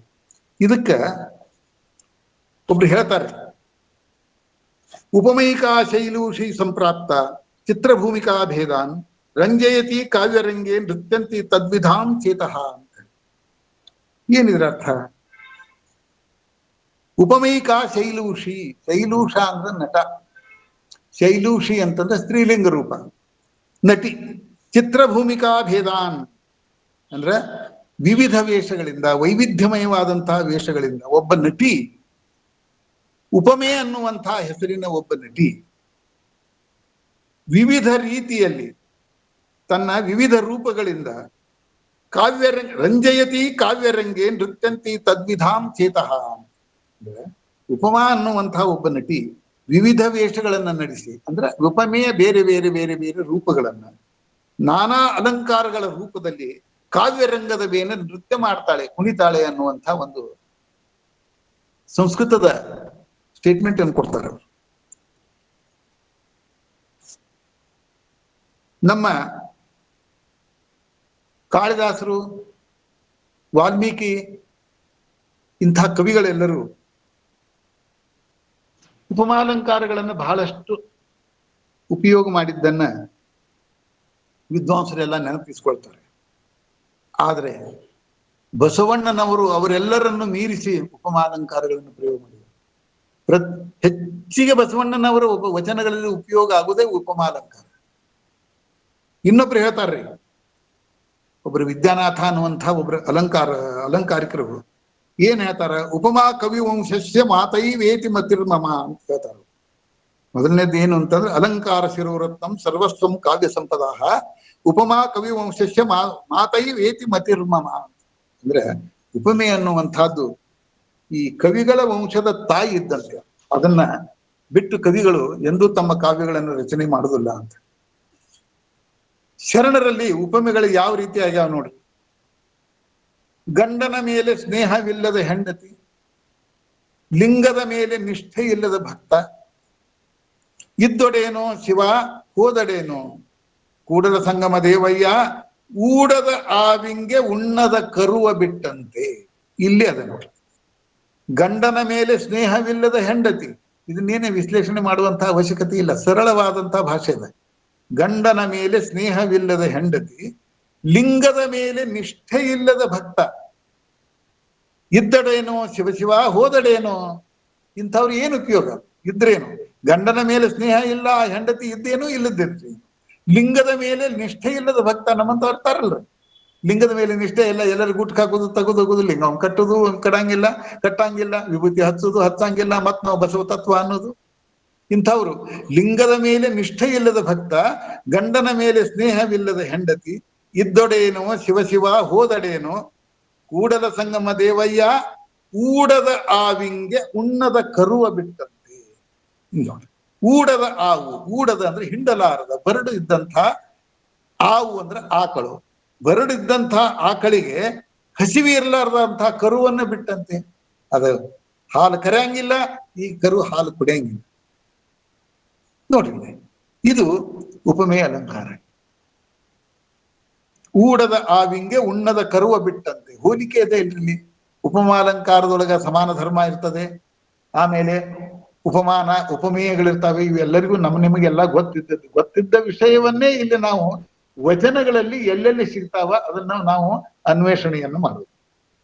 ಇನ್ನೊಂದು ನೋಡ್ರಿಲ್ಲೇ, ವಿಭೂತಿಯನ್ನೇ ಪೂಸಿ ರುದ್ರಾಕ್ಷಿಯನ್ನೇ ಕಟ್ಟಿದರೂ ದೇವನೊಲಿಮೆ ಇಲ್ಲದವನು, ಅರಿಶಿನವನೆ ಮಿಂದು ಹೊಂದುಡಿಗೆಯನ್ನೇ ತೊಟ್ಟ ಪುರುಷನ ಒಲವಿಲ್ಲದ ಲಲನೆಯಂತೆ ಅಂತ. ಎಷ್ಟು ಸೂಕ್ಷ್ಮ ವಿಷಯ ಅದ ನೋಡಿ. ಇದನ್ನು ವಿಶ್ಲೇಷಣೆ ಮಾಡುವಂತ ಅವಶ್ಯಕತೆ ಇಲ್ಲ. ವಿಭೂತಿಯನ್ನೇ ಪೂಸಿ ರುದ್ರಾಕ್ಷಿಯನ್ನೇ ಕಟ್ಟಿದರೂ ದೇವನೊಲುಮೆ ಇಲ್ಲದವನು, ದೇವರಲ್ಲಿ ಶ್ರದ್ಧೆ ಭಕ್ತಿ ನಂಬಿಕೆ ವಿಶ್ವಾಸಗಳೇ ಇಲ್ಲದವ ವಿಭೂತಿ ಹಚ್ಚಿದ್ರೆ ಏನು, ರುದ್ರಾಕ್ಷಿಯನ್ನೇ ಕಟ್ಟಿದ್ರೆ ಏನದ್ರದ್ದು ಉಪಯೋಗ? ಅರಿಶಿನವನೆ ಮಿಂದು ಹೊಂದೊಡಿಗೆಯನ್ನೇ ತೊಟ್ಟ ಪುರುಷನ ಒಲವಿಲ್ಲದ ಲಲನೆಯಂತೆ. ಇದನ್ನು ಮನ್ಸೂರ್ ಅವರು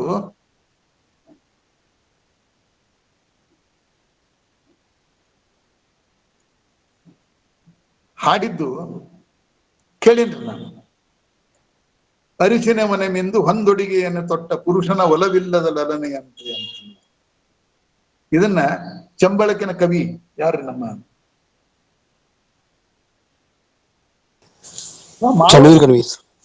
ಮಾಳ್ವಾಡ್ರ ಮನೆಯೊಳಗೆ ಇರ್ಬೇಕು. ಅವ್ರು ಹೋದಾಗ, ಸೌಜನ್ಯದ ಭೇಟಿಗೆ ಹೋದಾಗ ಇದನ್ನ ಹಾಡಿರ್ತಾರೆ ಅವರು. ಅದನ್ನ ರೆಕಾರ್ಡಿಂಗ್ ನಾ ಕೇಳೇನ್ರಿ. ಇದು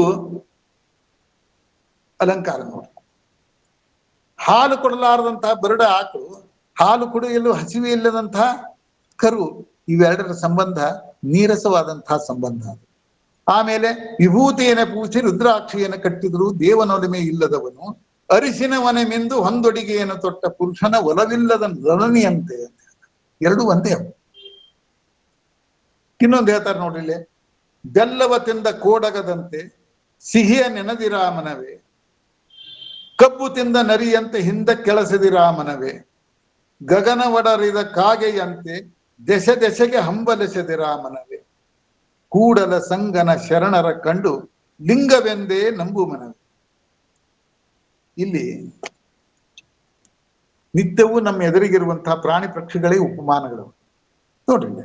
ಬೆಲ್ಲವ ತಿಂದ ಕೋಡಗದಂತೆ, ಕಬ್ಬು ತಿಂದ ನರಿಯಂತೆ, ಗಗನ ಒಡರಿದ ಕಾಗೆಯಂತೆ, ಕೂಡಲ ಸಂಗನ ಶರಣರ ಕಂಡು ಲಿಂಗವೆಂದೇ ನಂಬು ಮನವೇ. ಅಂತೆ ಅಂತೆ ಅಂತ ಏನ್ ಹೇಳ್ತಾರಲ್ಲ, ಇದೇ ಉಪಮಾಲಂಕಾರ. ಇನ್ನೊಂದು ಹೇಳ್ತಾರೆ ನೋಡ್ರಿ, ಉದಕದೊಳಗೆ ಬೈಚಿಟ್ಟ ಬಯಕೆಯ ಕಿಚ್ಚಿನಂತಿದ್ದಿತ್ತು. ಯಾವುದು? ಆ ಪರಮಾತ್ಮನ ಸ್ವರೂಪ. ಉದಕದೊಳಗೆ ಬೈಚಿಟ್ಟ ಬಯಕೆಯ ಕಿಚ್ಚಿನಂತಿದ್ದಿತ್ತು, ಸಸಿಯೊಳಗನ ರಸದ ರುಚಿ ಅಂತಿದ್ದಿತ್ತು, ನನೆಯೊಳಗಿನ ಪರಿಮಳದಂತಿದ್ದಿತ್ತು, ಕೂಡಲ ಸಂಗಮ ದೇವರ ನಿಲವು ಕನ್ಯೆಯ ಸ್ನೇಹದಂತಿದ್ದಿತ್ತು ಅಂತ. ಎಷ್ಟು ಸೂಕ್ಷ್ಮ ವಿಷಯವನ್ನು ಹೇಳ್ತಾರೆ.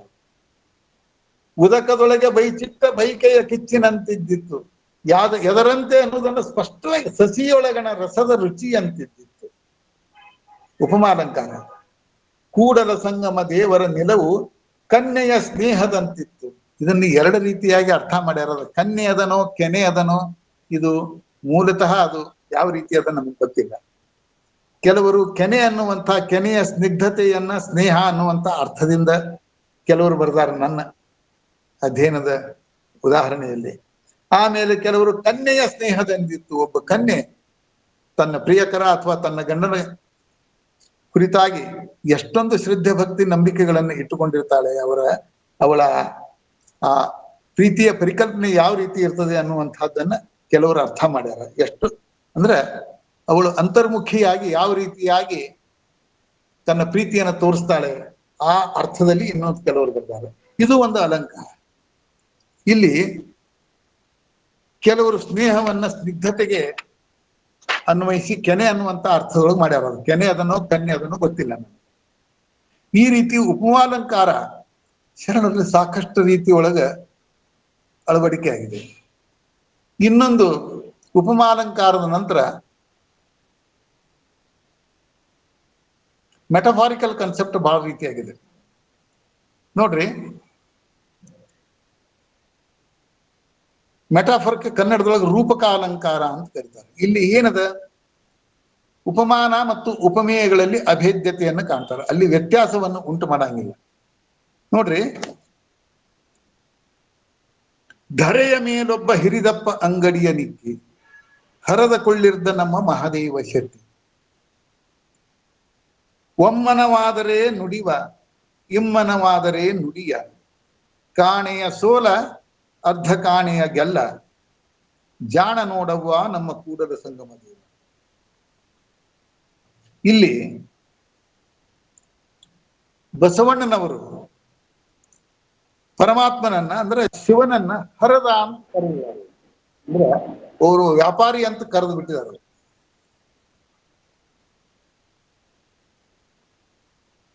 ಆ ಪರಮಾತ್ಮ ವ್ಯಾಪಾರಿಯಂತೆ ಒಬ್ಬ ಅಂಗಡಿಯನ್ನಿಟ್ಟುಕೊಂಡು ಎಲ್ಲರಿಗೂ ಅರ್ಥ. ಧರೆಯ ಮೇಲೊಬ್ಬ ಹಿರಿದಪ್ಪ ಅಂಗಡಿಯ ನಿಕ್ಕಿ ಹರದ ಕೊಳ್ಳಿರ್ದ ನಮ್ಮ ಮಹಾದೇವ ಶೆಟ್ಟಿ. ಒಮ್ಮನವಾದರೆ ನುಡಿವ ಇಮ್ಮನವಾದರೆ ನುಡಿಯ, ಕಾಣೆಯ ಸೋಲ ಕಾಣೆಯ ಗೆಲ್ಲ, ಕಾಣೆಯ ಸೋಲ ಅರ್ಧ ಕಾಣೆಯ ಗೆಲ್ಲ, ಜಾಣ ನೋಡವ್ವ ನಮ್ಮ ಕೂಡಲ ಸಂಗಮ ದೇವ. ಇಲ್ಲಿ ನೇರವಾಗಿ ಪರಮಾತ್ಮನನ್ನು ಒಬ್ಬ ವ್ಯಾಪಾರಿಯನ್ನಾಗಿ ರೂಪಿಸಿದ್ದಾರೆ ಅವರು.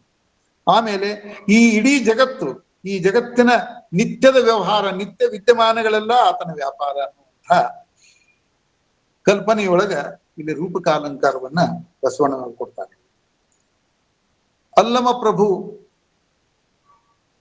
ಅಲ್ಲಮ ಪ್ರಭುವಿಗೆ ಬಸವನಾಡ್ರ ಕಾಣಿಸ್ತದೆ. ಮೋಸ್ಟ್ಲಿ ನಾ ಎಲ್ಲೇ ಓದಿದ್ದೀನಿ. ರೂಪಕ ಚಕ್ರವರ್ತಿ ಅನ್ನುವಂಥ ಹೆಸರನ್ನು ಕೊಟ್ಟಾರ. ಮೋಸ್ಟ್ಲಿ ನನ್ಗನ್ಸ್ತದೆ ಬಸವನಾಡ ಇರ್ಬೋದು ಅಥವಾ ಅನಕೃಷ್ಣ ಇರ್ಬೋದು. ರೂಪಕ ಚಕ್ರವರ್ತಿ ಅಂತ ಅವನನ್ನು ಕರೆದಾರ. ತನುವ ತೋಂಟವ ಮಾಡಿ ಮನವ ಗುದ್ದಲಿ ಮಾಡಿ, ಇದು ರೂಪಕಾಲಂಕಾರ ನೋಡ್ರಿ. ತನುವ ತೋಂಟವ ಮಾಡಿ ಮನವ ಗುದ್ದಲಿ ಮಾಡಿ, ಅಗಿದು ಕಳೆದನಯ್ಯ ಭ್ರಾಂತಿಯ ಬೇರ, ಒಡೆದು ಸಂಸಾರದ ಹೆಂಟಿಯ ಬಗಿದು ಬಿತ್ತಿದನಯ್ಯ ಬ್ರಹ್ಮ ಬೀಜವ, ಅಖಂಡ ಮಂಡಲವೆಂಬ ಬಾವಿ ಪವನನೇ ರಾಟಾಳ, ಸುಷುಮ್ನದಿಂದುದಕವತಿದ್ದಿ ಬಸವಗಳ ಇವರು ಹಸಗೆಡಿಸಿಹವೆಂದು, ಸಮತೆ ಸೈರಣೆ ಎಂಬ ಬೇಲಿಯ ನಿಕ್ಕಿ ಆವಾಗಳು ಈ ತೋಂಟದಲ್ಲಿ ಜಾಗರವಿದ್ದು ಸಸಿಯ ಸಲುಹಿದನು ಕಾಣ ಗುಹೇಶ್ವರ ಅಂತ ಬರೆದಿದ್ದಾರೆ. ಬಹಳ ಸೂಕ್ಷ್ಮ ಅರ್ಥವನ್ನು ಕೊಡುವಂತಹ ವಚನ ಇದು. ತನುವ ತೋಂಟವ ಮಾಡಿ, ನಮ್ಮ ಈ ಶರೀರವನ್ನೇ ತೋಟವನ್ನಾಗಿ ಮಾಡಿದ್ದಾರೆ ಯಾರು? ಅಲ್ಲಮ ಪ್ರಭುಗಳು. ಮನವ ಗುದ್ದಲಿ ಮಾಡಿ, ಮನಸ್ಸನ್ನ ಗುದ್ದಲಿ ಅನ್ನುವಂಥ ಒಂದು ಉಪಕರಣವನ್ನ ಮಾಡಿ, ಅಗಿದು ಕಳೆದನಯ್ಯ ಭ್ರಾಂತಿಯ ಬೇರ. ಇದನ್ನೇನ ವಿಶ್ಲೇಷಣೆ ಮಾಡುವ ಅವಶ್ಯಕತೆ ಇಲ್ಲ. ಭ್ರಾಂತಿ ಅನ್ನುವಂಥ ಒಂದು ಬೇರನ್ನ ಈ ಮನ ಅನ್ನುವಂಥ ಒಂದು ಗುದ್ದಲಿಯಿಂದ ಈ ನಮ್ಮ ಶರೀರದ ತೋಟದಲ್ಲಿಯ ಈ ಭ್ರಾಂತಿಯ ಬೇರನ್ನ ತೆಗೆದೇನೆ ಅಂತ ಹೇಳ್ತಾರೆ. ಒಡೆದು ಸಂಸಾರದ ಹೆಂಟಿಯ, ಇದನ್ನ ಹಾಡುವಾಗ ಕೆಲವರು ಒಡೆದು ಸಂಸಾರದ ಹೆಂಡತಿಯ ಬಗಿದು ಅಂತ ಕೂಡಿಸಿಕೊಂಡು ಹಾಡಿಬಿಟ್ಟಾರೆ. ಇಲ್ಲ, ಒಡೆದು ಸಂಸಾರದ ಹೆಂಟೆಯ ಬಗಿದು ಬಿತ್ತಿದನಯ್ಯ ಬ್ರಹ್ಮ ಬೀಜವು, ಅಖಂಡ ಮಂಡಲವೆಂಬ ಬಾವಿ ಪವನನೇ ರಾಟಾಳ. ಪವನ ಅಂತಂದ್ರೆ ಗಾಳಿ. ಸುಷುಮ್ನದಿಂದುದಕವ ತಿದ್ದಿ ಬಸವಗಳ ಇವರು ಹಸಗೆಡಿಸಿಹವೆಂದು ಸಮತೆ ಸೈರಣಿ ಎಂಬ ಬೇಲಿಯ ನಿಕ್ಕಿ ಆವಾಗಳು ಈ ತೋಂಟದಲ್ಲಿ ಜಾಗರ ಬಿದ್ದು ಸಸಿಯ ಸಲುಹಿದನು ಕಾಣ ಗುಹೇಶ್ವರ ಅಂತ ಹೇಳ. ಯಾವ ರೀತಿಯಾಗಿ ನಾನು ತೋಟವನ್ನು ಕಾವಲ ಮಾಡಿದೆ ಅನ್ನುವಂತಹ ಇಲ್ಲಿ ಒಂದು ವಿಷಯ, ಇದನ್ನು ನಾನು ನಿಮಗೆ ಬಿಟ್ಟು ಬಿಡ್ತೀನಿ. ಕೊನೆಯ 3 ಸಾಲುಗಳ ಅರ್ಥವನ್ನು ನಾ ಮಾಡಂಗಿಲ್ಲ. ಬಸವಗಳ ಐವರು ಹಸಗೆಡಿಸಿಹವೆಂದು, ಈ ಪದ ಏನವ ನೋಡ್ರಿ, ಇವುಗಳನ್ನು ಯಾವ ರೀತಿಯಾಗಿ ಅರ್ಥೈಸ್ತೀವಿ? ಬಸವಗಳ ಐವರು ಹಸಗೆಡಿಸಿಹವೆಂದು, ಈ ಬಸವಗಳ ಐವರು ಅನ್ನುವಂತ 5 ಸಂಗತಿಗಳನ್ನ ಬಸವ ಅಂತ ಯಾಕೆ ಕರೆದರು? ಅಲ್ಲಮ ಪ್ರಭುಗಳೇ ಕರೆದಾರಲ್ರಿ. ಅದನ್ನ ನೀವೇ ಅರ್ಥೈಸ್ಕೊಂಡು ಯಾವ ರೀತಿಯಾಗಿವೆ ಅಂತ. ಯಾಕಂತಂದ್ರೆ ಭಿನ್ನಾಭಿಪ್ರಾಯ ವಿವಾದಗಳಿಗೆ ಎಡೆ ಮಾಡಕ್ಕಂತೂ ಎಲ್ಲವನ್ನು ಅವರವರ ಮನಸ್ಸಿಗೆ ಅರ್ಥೈಸ್ಕೊಳ್ಳಿಕ್ ಬಿಟ್ರೆ ಭಿನ್ನಾಭಿಪ್ರಾಯಗಳ ಪ್ರಶ್ನೆ ಬರುವುದಿಲ್ಲ ಅಲ್ಲಿ.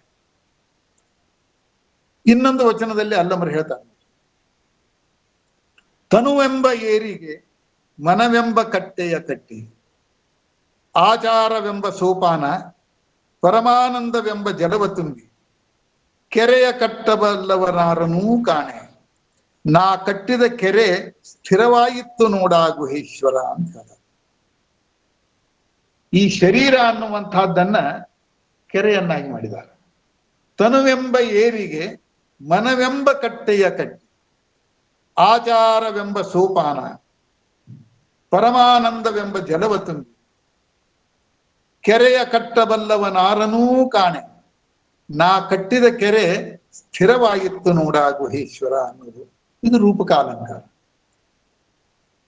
ಈ ಅಲ್ಲಮರಿಗೆ ಈ ರೂಪಕದ ಪ್ರೇರಣೆ ಹೇಗಾಗಿರ್ಬೇಕು ನೋಡ್ರಿ. ನಾನು ಬೇರೆ ಕಡೆ ಇದನ್ನ ನಾನು ಇದೇ ವಚನದ ರೀತಿಯಾಗಿ ಬೇರೆ ಕಡೆನೂ ಓದಿದ್ದೇನೆ. ಅದು ಒಮ್ಮೆಲೆ ನೆನಪಾಗ್ತದೆ. ಅದು ಸಂಸ್ಕೃತದಲ್ಲಿದೆ. ಯಾಕಂತಂದ್ರೆ ಬೇರೆ ಬೇರೆ ಅನುಭಾವಿಗಳಿಗೆ ಒಂದೇ ರೀತಿಯಾದಂತಹ ವಿಚಾರಗಳು ಬರುವುದು ಸ್ವಾಭಾವಿಕ. ಬಸವಣ್ಣನವರ, ಅಲ್ಲಮ ಪ್ರಭುಗಳ, ಸಿದ್ದರಾಮರ, ಅಕ್ಕ ಮಹಾದೇವಿಯವರ, ಚನ್ನಬಸವಣ್ಣನವರ ವಚನಗಳನ್ನು ಓದಿದಾಗ ಇವತ್ತಿನ ದಿವಸ ಅರವಿಂದರ ಮಹಾಕಾವ್ಯ ಸಾವಿತ್ರಿಯಲ್ಲಿಯೂ ಆ ವಿಚಾರಗಳು ಬಂದದ್ದು ಗೊತ್ತಾಗ್ತದೆ. ಯಾಕಂದ್ರೆ ಮಹಾತ್ಮರವರು, ಜ್ಞಾನಿಗಳು, ದಾರ್ಶನಿಕರು, ಅವರಲ್ಲಿ ಏಕ ರೀತಿಯ ವಿಚಾರಗಳು ಬರ್ಲಿಕ್ಕೆ ಸಾಧ್ಯತೆ ಉಂಟ್ರಿ. ಯಾಕಂತಂದ್ರ ಅರವಿಂದರಿಗೆ ಭಾರತೀಯ ಯಾವ ಭಾಷೆಗಳು ಬರ್ತಿದ್ದಿಲ್ಲ. ಅವರು ಹುಟ್ಟಿ ಬೆಳೆದದ್ದು ಬಿಟ್ಟದ್ದು ಎಲ್ಲ ಆಂಗ್ಲ ಭಾಷೆಯಲ್ಲಿ ಅವರು ಬರೆದದ್ದೆಲ್ಲ. ಅವರೇನು ಈ ವಚನಗಳನ್ನು ಓದ್ಲಿಕ್ಕೆ ಸಾಧ್ಯವೇ ಇಲ್ಲ. ಯಾಕಂತಂದ್ರ ಈ ಪಾರಮಾರ್ಥಿಕ ವಿಷಯ, ಆಧ್ಯಾತ್ಮಿಕ ವಿಷಯಗಳಲ್ಲಿ ಒಂದೇ ರೀತಿಯಾದಂತಹ ವಿಚಾರಗಳು ಬೇರೆ ಬೇರೆ ವ್ಯಕ್ತಿಗಳಿಗೆ ಬರುವುದು ಸ್ವಾಭಾವಿಕದಲ್ಲಿ. ಆ ರೀತಿಯಾಗಿ ಅವರಲ್ಲಿಯೂ, ಆ ಸಾವಿತ್ರಿಯಲ್ಲಿಯೂ ಇದೇ ವಚನಗಳ ಕೆಲವೊಂದು ವಿಚಾರಗಳ ಸಾವಿತ್ರಿ ಮಹಾಕಾವ್ಯದಲ್ಲಿ ಬರ್ತಾವ್ರಿ. ಅದನ್ನ ನನ್ನ ಮಿತ್ರರೊಬ್ಬರು ಕನ್ನಡಕ್ಕೆ ಟ್ರಾನ್ಸ್ಲೇಷನ್ ಮಾಡ್ತಾ ಇದ್ದಾರೆ, ಬಹಳ ಚೆನ್ನಾಗಿ ಮಾಡ್ತಾ ಇದ್ದಾರೆ, ಮಾಡ್ಯಾರ್ರಿ ಈಗಾಗಲೇ. ಆ ವಿಚಾರಗಳನ್ನ ನೋಡಿದ್ರೆ ಇಬ್ಬರಲ್ಲಿಯೂ ಸಾಮ್ಯತೆ ಬರ್ತದೆ. ಹಾಗೆ ಇದೇ ವಿಚಾರಗಳ ಸಂಸ್ಕೃತದಲ್ಲಿಯೂ ನಾನು ನೋಡಿದ್ರು ಕೆಲವೊಂದ್ಸಲ. ಕದಿರೆ ರಮ್ಯವೇ ಅನ್ನುವಂಥ ವಚನಕಾರ್ತಿ ನೋಡ್ರಿ, ಅವಳಿಗೆ ಅಲಂಕಾರಗಳನ್ನು ಪ್ರಯೋಗ ಮಾಡ್ಲಿಕ್ಕೆ ಅವಳಿಗೆ ಯಾವ ವಿದ್ಯೆ ಇರಲಿಲ್ಲ, ಯಾವ ಡಿಗ್ರಿ, ಯಾವ ಯೂನಿವರ್ಸಿಟಿಗೆ ಹೋದವಳು ಅಲ್ಲ ಕದಿರೆ ರಮ್ಮವೇ. ತನ್ನ ಕದಿರನ್ನು ಕುರಿತನ್ನೇ ಅವಳು ವಚನಗಳಲ್ಲಿ ಅಲಂಕಾರಗಳನ್ನು ಉಪಯೋಗ ಮಾಡ್ಯಾರ. ಯಾವುದು? ರೂಪಕಾಲಂಕಾರವನ್ನು ನೋಡ್ರಿ. ನಾ ತಿರುಹುದುವ ರಾಟೆ ಕುಲಜಾತಿಯ ಕೇಳಿರನ್ನ, ನಾ ತಿರುಹುವ ರಾಟೆಯ ಕುಲಜಾತಿಯ ಕೇಳಿರನ್ನ, ಅಡಿಯಣ ಹಲಗೆ ಬ್ರಹ್ಮ. ರೂಪಕಾಲಂಕಾರ ಇದು. ಅಡಿಯಣ ಹಲಗೆ, ಕೆಳಗಿನ ಹಲಗೆಯ ಮೇಲೆ ರೂಪಕ. ಅಡಿಯಣ ಹಲಗೆ ಬ್ರಹ್ಮ, ತೋರಣ ವಿಷ್ಣು, ನಿಂದ ಬೊಂಬೆ ಮಹಾರುದ್ರ, ರುದ್ರನ ಬೆಂಬಳಿಯವೆರಡು ಸೂತ್ರದ ಕರ್ಣ, ಅರಿವೆಂಬ ಕದಿರು ಭಕ್ತಿ ಎಂಬ ಕೈಯಲ್ಲಿ ತಿರುಹಲಾಗಿ ಸುತ್ತಿತ್ತು ನೂಲು. ಅರಿವೆಂಬ ಕದಿರು ಭಕ್ತಿ ಎಂಬ ಕೈಯಲ್ಲಿ ತಿರುಹಲಾಗಿ ಸುತ್ತಿತ್ತು ನೂಲು. ಕದಿರು ತುಂಬಿತ್ತು ರಾಟಿಯ ತಿರುಹಲಾರೆ, ಎನ್ನ ಗಂಡ ಕುಟ್ಟಿಹ ಇನ್ನೇವೆ ಕದಿರ ರೆಮ್ಮೆಯ ಗುಮ್ಮೀಶ.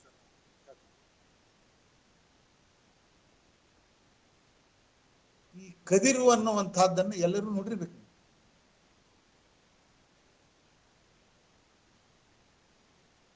ಇದಕ್ಕೆ ನಾವು ಚರಕ ಅಂತ ಕರಿತೇವೆ ನೋಡ್ರಿ, ರಾಟಿ. ನಾವು ಸಣ್ಣಂದಿರ್ತ ಎಲ್ಲ ನಾವು ಶಾಲೆ ಒಳಗೆ ನೋಡ್ತೀವ್ರಿ ನಾವು. ಅರುಹುವ ರಾಟಿಯ ಕುಲಜಾತಿ ಕೇಳಿರಣ್ಣ, ಅಡಿಯಣ ಹಲಗೆ ಬ್ರಹ್ಮ, ತೋರಣ ವಿಷ್ಣು, ನಿಂದ ಬೊಂಬೆ ಮಹಾರುದ್ರ. ಆ ಚರಕ ಅಥವಾ ಆ ರಾಟಿ ಅನ್ನುವಂತಹ ಉಪಕರಣದ ಬೇರೆ ಬೇರೆ ಭಾಗಗಳನ್ನ ಅವಳು ಬ್ರಹ್ಮ ವಿಷ್ಣು ಮಹಾರುದ್ರರಿಗೆ ಹೋಲಿಸಿಲ್ಲ, ಅವೇ ತಾನಾಗಿ ಬಿಟ್ಟವು. ಅಂದ್ರೆ ಏನು, ಅಭೇದ್ಯತೆ ಅದೇ ಇಲ್ಲಿ. ಅವೇ ಬ್ರಹ್ಮ, ಅದೇ ವಿಷ್ಣು, ಅದೇ ಮಹಾರುದ್ರ ಅಂತ ಹೇಳ್ತಾಳೆ. ಇಲ್ಲಿ ಈ ರೂಪಕಾಲಂಕಾರ ಸಹಜವಾಗಿ ಮೂಡಿ ಬಂದದ್ದು ಗೊತ್ತ. ಅವರು ಕವಿತ್ವವನ್ನ ಪ್ರಯತ್ನಪೂರ್ವಕವಾಗಿ ಕಂಡುಕೊಂಡವರಲ್ಲ, ಅಭ್ಯಾಸ ಬಲದಿಂದಲ್ಲ, ತಮ್ಮಲ್ಲಿಯ ಅನುಭವವನ್ನ ಸರಳವಾಗಿ ಬರಿತಾ ಹೋದಂತೆ ಸಹಜವಾಗಿ ಇಲ್ಲಿ ರೂಪಕಾಲಂಕಾರ ತನ್ನಷ್ಟಕ್ಕೆ ತಾನೇ ಮೂಡಿ ಬಂದಿದೆ. ಇಲ್ಲಿ ದೇವರ ದಾಸಿಮಯ್ಯನ ವಚನದಲ್ಲಿಯೂ ಕೂಡ ಬರ್ತದೆ. ಕಡೆಗೀಲೆಲ್ಲದ ಬಂಡೆ ಹೊಡೆಗೆಡೆಯದೆ ಮಾಣ್ಬುದೆ, ಕಡೆಗೀಲು ಬಂಡಿಗಾಧಾರ, ಕಡುದರ್ಪವೇರಿದ್ದ ಒಡಲೆಂಬ ಬಂಡಿಗೆ, ಮೃಡಭಕ್ತರ ನುಡಿಗಳನವೇ ಕಡೆಗೀಲು ಕಾಣಾರಾಮನಾಥ. ಕಡೆಗೀಲಿಲ್ಲದ ಬಂಡಿ ಹೊಡೆಗೆಡೆಯದೆ ಮಾಣ್ಪುದೆ, ಕಡೆಗೀಲು ಬಂಡಿಗಾಧಾರ, ಕಡುದರ್ಪವೇರಿದ್ದ ಒಡಲೆಂಬ ಬಂಡಿಗೆ, ಮೃಡಭಕ್ತರ ನುಡಿಗಳನವೇ ಕಡೆಗೀಲು ಕಾಣ ರಾಮನಾಥ. ಇಲ್ಲಿ ಒಡಲು ಬಂಡಿ ಅನ್ನುವಂತಹ ಪದವನ್ನ, ಒಡಲೆಂಬ ಬಂಡಿ ಅಂತ ಅವ ಏನ್ ಹೇಳ್ತಾನ, ಒಡಲು ಬಂಡಿ ಅನ್ನುವಂಥ ಈ ರೂಪಕವನ್ನು ರಥಕ್ಕ ಅನ್ವಯಿಸ್ಬಿಟ್ಟ. ಅಂದ್ರೆ ರಥ ಅನ್ನುವಂಥ ಪರಿಕಲ್ಪನೆಯನ್ನ ನಮ್ಮ ದೇಹವೇ ರಥ ಅನ್ನುವಂಥ ಪರಿಕಲ್ಪನೆಯಿಂದ ಇಲ್ಲಿ ಕೊಟ್ಬಿಡ್ತಾನೆ. ಈ ರೂಪಕಗಳು ಬೇರೆ ಬೇರೆ ವಚನಗಳಲ್ಲಿ ಕೆಲವೊಂದು ಅನುಕರಣೆಗಳಾಗಿವೆ ಅನ್ನುವಂತ ಒಂದು ಭಾಸವೂ ಆಗ್ತದೆ ಕೆಲವು ಸಲ. ಯಾಕೆ ಅಂತಂದ್ರೆ ಕೆಲವೊಂದು ಸಂಸ್ಕೃತ ಸಾಹಿತ್ಯದಲ್ಲಿ ಉಪಯೋಗವಾದಂತಹ ತದ್ರೂಪಗಳು ಇಲ್ಲಿ ಬಂದಂತ ಒಮ್ಮೊಮ್ಮೆ ಅನ್ನಿಸ್ತದೆ ನೋಡ್ರಿ. ಬಡತನಕ್ಕೆ ಉಂಬುವ ಚಿಂತೆ, ಉಣಲಾದರೆ ಉಡುವ ಚಿಂತೆ, ಉಡಲಾದರೆ ಇಡುವ ಚಿಂತೆ, ಇಡಲಾದರೆ ಹೆಂಡಿರ ಚಿಂತೆ, ಹೆಂಡಿರಾದರೆ ಮಕ್ಕಳ ಚಿಂತೆ, ಮಕ್ಕಳಾದರೆ ಬದುಕಿನ ಚಿಂತೆ, ಬದುಕಾದರೆ ಕೇಡಿನ ಚಿಂತೆ, ಕೇಡಾದರೆ ಮರಣದ ಚಿಂತೆ, ಇಂತಿ ಹಲವು ಚಿಂತೆಯಲ್ಲಿ ಇಪ್ಪವರನ್ನು ಕಂಡೆನು, ಶಿವನ ಚಿಂತೆಯಲ್ಲಿದ್ದವರೊಬ್ಬರನ್ನೂ ಕಾಣೆನು ಅನ್ನುವಂಥ ವಚನ ಅಂಬಿಗರ ಚೌಡಯ್ಯನದು. ಇಲ್ಲೇ ಒಂದು ಸಾಲಿನಲ್ಲಿ ಉದ್ದೇಶವಾದಂತಹ ವಿಷಯ ಮುಂದಿನ ಅನೇಕ ಸಾಲುಗಳಲ್ಲಿ ಬೆಳೆದು ಬಂದದ್ದು ಗೊತ್ತಾಗ್ತದೆ ನೋಡಿ. ಬಡತನಕ್ಕೆ ಉಂಬುವ ಚಿಂತೆ, ಉಣಲಾದರೆ ಉಡುವ ಚಿಂತೆ. ನೋಡ್ರಿ, ಅದಕ್ಕೂ ಹೆಂಗ್ ಸೀಕ್ವೆನ್ಸ್ ಅದ ನೋಡ್ರಿ. ಬಡತನಕ್ಕೆ ಉಂಬುವ ಚಿಂತೆ, ಉಣಲಾದರೆ ಉಡುವ ಚಿಂತೆ, ಉಡಲಾದರೆ ಇಡುವ ಚಿಂತೆ. ಅದೇ ಮತ್ತೆ ರಿಪೀಟ್ ಆಗಿ ಮುಂದಿನ ಸ್ಟೇಟ್ಮೆಂಟ್ಗೆ ಸಪೋರ್ಟ್ ಆಗ್ತದೆ ನೋಡಿ. ಇಡಲಾದರೆ ಹೆಂಡಿರ ಚಿಂತೆ, ಹೆಂಡಿರಾದರೆ ಮಕ್ಕಳ ಚಿಂತೆ, ಮಕ್ಕಳಾದರೆ ಬದುಕಿನ ಚಿಂತೆ, ಬದುಕಾದರೆ ಕೇಡಿನ ಚಿಂತೆ. ಮೊದಲನೇ ಸ್ಟೇಟ್ಮೆಂಟ್ ಏನಿರ್ತದೆ, ಎರಡನೇ ಸ್ಟೇಟ್ಮೆಂಟ್ಗೆ ಸಪೋರ್ಟ್ ಆಗ್ತದೆ. ಈ ರೀತಿಯಾದಂತಹ ಶೈಲಿಯನ್ನ ಗ್ರಹೀತ ಮುಕ್ತ ರೀತಿ ಅಂತ ಹೇಳಿ ಸಂಸ್ಕೃತದಲ್ಲಿ ಕರೀತಾರೆ. ಇದನ್ನ ಕೆಲವು ಲಾಕ್ಷಣಿಕರು ಏನಂತ ಕರೀತಾರ, ಏಕಾವಲಿ ಅಲಂಕಾರ ಅಂತ ಕರೆದಿಲ್ಲ. ಆ ಸಂಸ್ಕೃತದಲ್ಲಿ ಸಾಹಿತ್ಯದಲ್ಲಿ ಏಕಾವಲಿ ಅಲಂಕಾರವನ್ನ ಇವರು ಬಳಸಿಕೊಂಡ್ರು ಏನು ಅಂತ ಅನಿಸ್ತದೆ. ಯಾಕ ಸಾಹಿತ್ಯದೊಳಗೆ ಇವೆಲ್ಲ ಅದು ಸಹಜಿಕದ ವಿಷಯ ಇಲ್ಲ, ವಿಷಯವು ಸ್ವತಂತ್ರವಾದದ್ದದ, ಆದ್ರೆ ಅಲಂಕಾರದ ರೂಪ ಮಾತ್ರ ಆ ರೀತಿ ಕಂಡು ಬರ್ತದೆ. ಅಲ್ಲಿಯೂ ಕಂಡು ಬರ್ತದ, ಇಲ್ಲಿಯೂ ಕಂಡು ಬರ್ತದೆ. ಒಂದು ಎಲ್ಲರಿಗೂ ಗೊತ್ತಿದ್ದಂತಹ ವಚನ ನೋಡ್ರಿ, ಅತ್ತಲಿತ್ತ ಹೋಗದಂತೆ. ಇದನ್ನ ನಮ್ಮ ಗಾಯಕರು ಅತಲೀತ ನೀ ದೀರ್ಘ ಮಾಡ್ತಾರೆ. ಅದೇನ ಎಷ್ಟು ದೋಷ ಅನ್ನೋದನ್ನ ಏನ್ ಹೇಳಿಕ್ ಬಾರದು. ನಾನು ಇತ್ತೀಚೆಗೆ ಒಂದ್ 2 ತಿಂಗಳ 3 ತಿಂಗಳ ಹಿಂದೆ ಕೇಳಿದೆ, ಉರದಲೊತ್ತಿ ಬಾರಿಸಯ್ಯ ಇದನ್ನ ಉದರಲೊತ್ತಿ ಬಾರಿಸಯ್ಯ ಅಂತ ಹಾಡಿಬಿಟ್ರು. ಉರಸ್ಥಾನ ಯಾವುದು, ಉದರ ಸ್ಥಾನ ಯಾವುದು? ಮೂಗು ಬಾಯಿ ಅಲ್ಲೇ ಅದಾವ. ಮೂಗಿನ ಫಂಕ್ಷನ್ ಬೇರೆ, ಬಾಯಿ ಫಂಕ್ಷನ್ ಬೇರೆ, ಬಾಯಿ ಕೆಲಸವೇ ಬೇರೆ, ಮೂಗಿನ ಫಂಕ್ಷನ್ ಬೇರೆ. ಏನಿದು? ಉರಸ್ಥಾನ ಯಾವುದು, ಉದರ ಸ್ಥಾನ ಯಾವುದು? ಉದರ ಸ್ಥಾನ ಅಂದ್ರೆ ನಾಭಿ ಸ್ಥಾನ, ಉರಸ್ಥಾನ ಅಂದ್ರೆ ಹೃದಯ ಸ್ಥಾನ. ಉರದಲೊತ್ತಿ ಬಾರಿ ಎನ್ನ ಕಾಯುವ ದಂಡಿಗೆಯ ಮಾಡಯ್ಯ ಹಾಡಬೇಕಾದ್ರೆ ಇದು ಕನ್ನಡ ಮತ್ತು ಸಂಸ್ಕೃತಿ ಇಲಾಖೆಯಿಂದ ಪ್ರಕಟವಾದಂತಹ ಧ್ವನಿ ಮುದ್ರಣದಲ್ಲಿಯೇ ಕೇಳೇನು. ಸುಪ್ರಸಿದ್ಧ ಗಾಯಕರು ಸಂಯೋಜನೆ ಮಾಡಿದಾರ ಅಂತ ಕೊಟ್ಟಾರೆ. ಅವ್ರ ಸಂಯೋಜಕರು ಹೌದು ಅಲ್ಲ ನಮ್ಗೆ ಗೊತ್ತಿಲ್ಲ. ಇರ್ಲಿ, ಇಲ್ಲಿ ಅತ್ತಲಿತ್ತ ನೋಡ್ರಿ, ಅತ್ತಲಿತ್ತ ಒತ್ತಕ್ಷರಗಳವರೆಗೆ ಈ ಮಾತ್ರ ಛಂದಸ್ಸನ್ನು ಹಾಕುವಾಗ ಒತ್ತಕ್ಷರದ ಹಿಂದಿನ ಅಕ್ಷರಕ್ಕೆ ಛಂದಸ್ಸನ್ನ ಗುರು ಹಿಡಿತಾರೋ ಲಘು ಹಿಡಿತಾರೋ ಇದು ಎಲ್ಲರಿಗೂ ಗೊತ್ತಿದ್ದಂತಹದ್ದದ.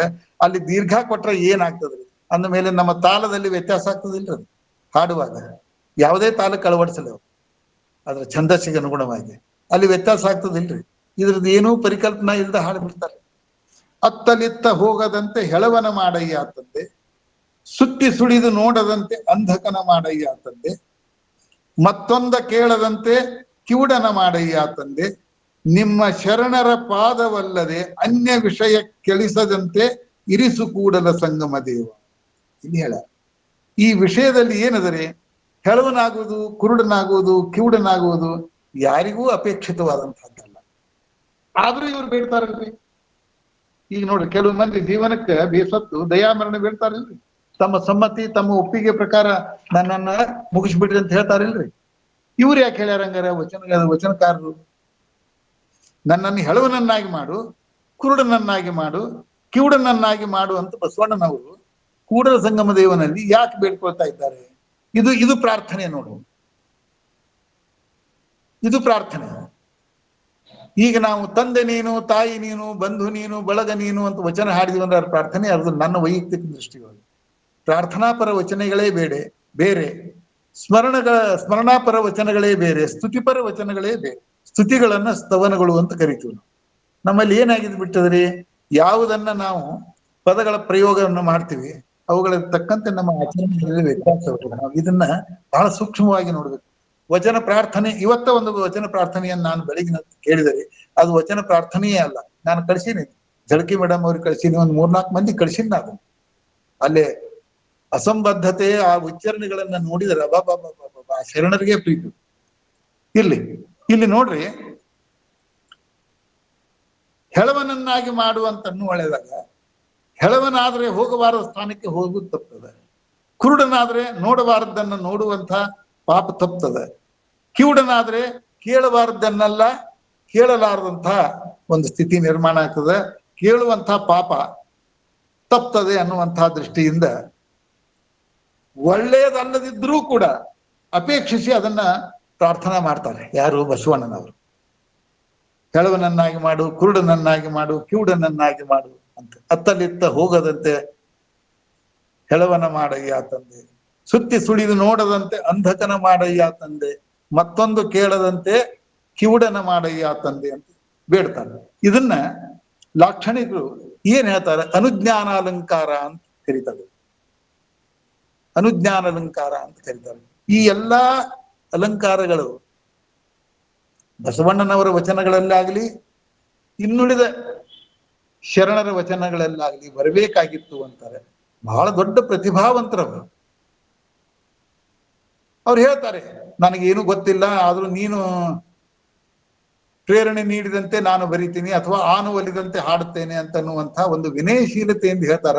ಆದ್ರೆ ಅವ್ರ ಎಲ್ಲ ವಚನಗಳಲ್ಲಿ ಎಲ್ಲಾ ಛಂದಸ್ಸುಗಳೂ ಬರ್ತಾವ, ಅಲಂಕಾರಗಳೂ ಬರ್ತಾವ, ಎಲ್ಲ ಮೀಮಾಂಸಾತ್ಮಕ ಎಲ್ಲ ವಿಷಯಗಳೂ ಬರ್ತಾವ.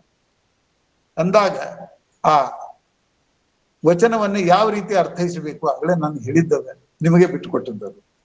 ಇನ್ನೊಂದು ನೋಡ್ರಿ, ಇಲ್ಲಿ ಸೂರ್ಯನುದಯ ತಾವರೆಗೆ ಜೀವಾಳ, ಚಂದ್ರನುದಯ ನೈದಿಲಿಗೆ ಜೀವಾಳ, ಕೂಪರ ಠಾವಿನಲ್ಲಿ ಕೂಟ ಜೀವಾಳ, ಒಲಿದ ಠಾವಿನಲ್ಲಿ ನೋಟ ಜೀವಾಳ, ಕೂಡಲ ಸಂಗನ ಶರಣರ ಬರವೆಮಗೆ ಪ್ರಾಣ ಜೀವಾಳವಯ್ಯ ಹಾಡ್ತಾರೆ. ಇಲ್ಲಿ ಏನ್ ಹಾಡ್ತಾರೆ ಗೊತ್ತದೇನ್ರಿ? ಸೂರ್ಯನುದಯ ತಾ ತಗೋತಾರ್ರಿ. ಸೂರ್ಯನುದಯತ ವರೆಗೆ ಜೀವಾಳ, ತಾವರೆ ಅನ್ನುವಂತಹದ್ದನ್ನ ಛೇದನ ಮಾಡಿ, ಎಲ್ಲಿ ಪದ ಛೇದನಕ್ಕೆ ಔಚಿತ್ಯ ಅನೌಚಿತ್ಯಗಳ ಪರಿವೇನೇ ಇಲ್ಲ. ಸೂರ್ಯನುದಯ ತಾವರೆಗೆ ಜೀವಾಳ, ತಾವರೆ ಅನ್ನುವಂತಹ ತಾ ಇದು ದೀರ್ಘ ಅದ, ವರೆಗೆ ಒಂದೊಂದು ಮಾತ್ರ ಇದ್ದವು. ಅವು ಇಲ್ಲಿ ಯಾವ ರೀತಿಯಾಗಿ ಅದನ್ನ ಅಭಿವ್ಯಕ್ತ ಮಾಡ್ಬೇಕು, ನಮ್ಮಲ್ಲಿ ತಾಲಗಳಲ್ಲಿ ಘಾತ ಅನಾಘಾತ ಅಂತ ಬರ್ತಾವ. ಆ ಅನಾಘಾತವನ್ನ ಮಾಡಿದ್ರೆ ಇದು ಸರಿಯಾಗಿ ಬರ್ತದೋ, ಘಾತಕ್ಕೆ ಅಭಿವ್ಯಕ್ತ ಮಾಡಿದ್ರೆ ಸರಿಯಾಗಿ ಬರ್ತದೋ ಅನ್ನೋ ಪರಿಜ್ಞಾನ ಬೇಕ್ರಿ. ಯಾರು ತಮ್ಮ ಒಂದು ಸಂಯೋಜನೆಗೆ ಛಂದಸ್ಸನ್ನ ಹಾಕಿ ಅದನ್ನ ಪರ್ಫೆಕ್ಟ್ ಆಗಿ ನೋಡ್ಕೊಂಡು ಹಾಡುವುದಿಲ್ಲ. ಏನೋ ಅನುಕರಣೆ ಹಿಂಗೆಂಗೋ ನಡೆದದ ವಚನ ಗಾಯನ ಸಾಗ್ಲಿ, ಹಂಗ ಸಾಗ್ಲಿ ಇರ್ಲಿ. ಇಲ್ಲಿ ನೋಡ್ರಿ, ಸೂರ್ಯನುದಯ ತಾವರೆಗೆ ಜೀವಾಳ, ಚಂದ್ರನುದಯ ನೈದಿಲಿಗೆ ಜೀವಾಳ, ಕೂಪರ ಠಾವಿನಲ್ಲಿ ಕೂಟ ಜೀವಾಳ, ಒಲಿದ ಠಾವಿನಲ್ಲಿ ನೋಟ ಜೀವಾಳವಯ್ಯ, ಕೂಡಲ ಸಂಗನ ಶರಣರ ಬರವೆಮಗೆ ಪ್ರಾಣ ಜೀವಾಳವಯ್ಯ ಅಂತ ಹಾಡ್ತಾರೆ. ಇದು ದೃಷ್ಟಾಂತ ಅಲಂಕಾರ. ಪ್ರಸ್ತುತ ಮತ್ತು ಅಪ್ರಸ್ತುತ, ಇಲ್ಲಿ ವಾಕ್ಯಾರ್ಥಗಳನ್ನು ನೋಡಿದ್ರೆ ಬಿಂಬ ಪ್ರತಿಬಿಂಬ ಭಾವ ಅನ್ನುವಂಥದ್ದು ಇಲ್ಲಿ ಬಂದೇ ಬರ್ತದೆ. ಇದನ್ನೆಲ್ಲ ನೀವು ಗೊತ್ತಿರ್ತದ, ಮರುವಾಗಿ ಹೋಗಿರ್ತಾವ. ಬಿಂಬ ಪ್ರತಿಬಿಂಬ ಭಾವ ಅಂತಂದ್ರೆ ಏನು? ಪ್ರಸ್ತುತ ಮತ್ತು ಅಪ್ರಸ್ತುತ ವಾಕ್ಯಾರ್ಥಗಳ ಅಲ್ಲೇ ಬರ್ತಾವಲ್ಲ, ಇದಕ್ಕ ದೃಷ್ಟಾಂತ ಅಲಂಕಾರ ಅಂತ ಕರೀತಾರೆ. ಈ ಶಾಸ್ತ್ರವನ್ನೆಲ್ಲ ನಾವು ವಿಶ್ಲೇಷಣೆ ಮಾಡ್ಕೋತ ಹೋದಿವಿ ಅಂತಂದ್ರೆ ಅದು ಮತ್ತೊಂದು ಅಲಂಕಾರದ ಪಾಠ ಮಾಡಿದಂಗ ಆಗಬಾರ್ದು.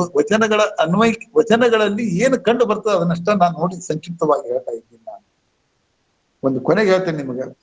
ಚಕೋರಂಗೆ ಚಂದ್ರಮನ ಬೆಳಗಿನ ಚಿಂತೆ, ಅಂಬುಜಕ್ಕೆ ಭಾನುವಿನ ಉದಯದ ಚಿಂತೆ, ಭ್ರಮರಂಗೆ ಪರಿಮಳದ ಬಂಡುಂಬುವ ಚಿಂತೆ, ಎನಗೆ ಎಮ್ಮ ಕೂಡಲ ಸಂಗಮ ದೇವರ ನೆನೆವ ಚಿಂತೆ. ಇದನ್ನು ಬಹಳ ಸುಂದರವಾಗಿ ಹಾಡಿದ್ದಾರೆ ಬಸವರಾಜ ರಾಜಗುರುಗಳು.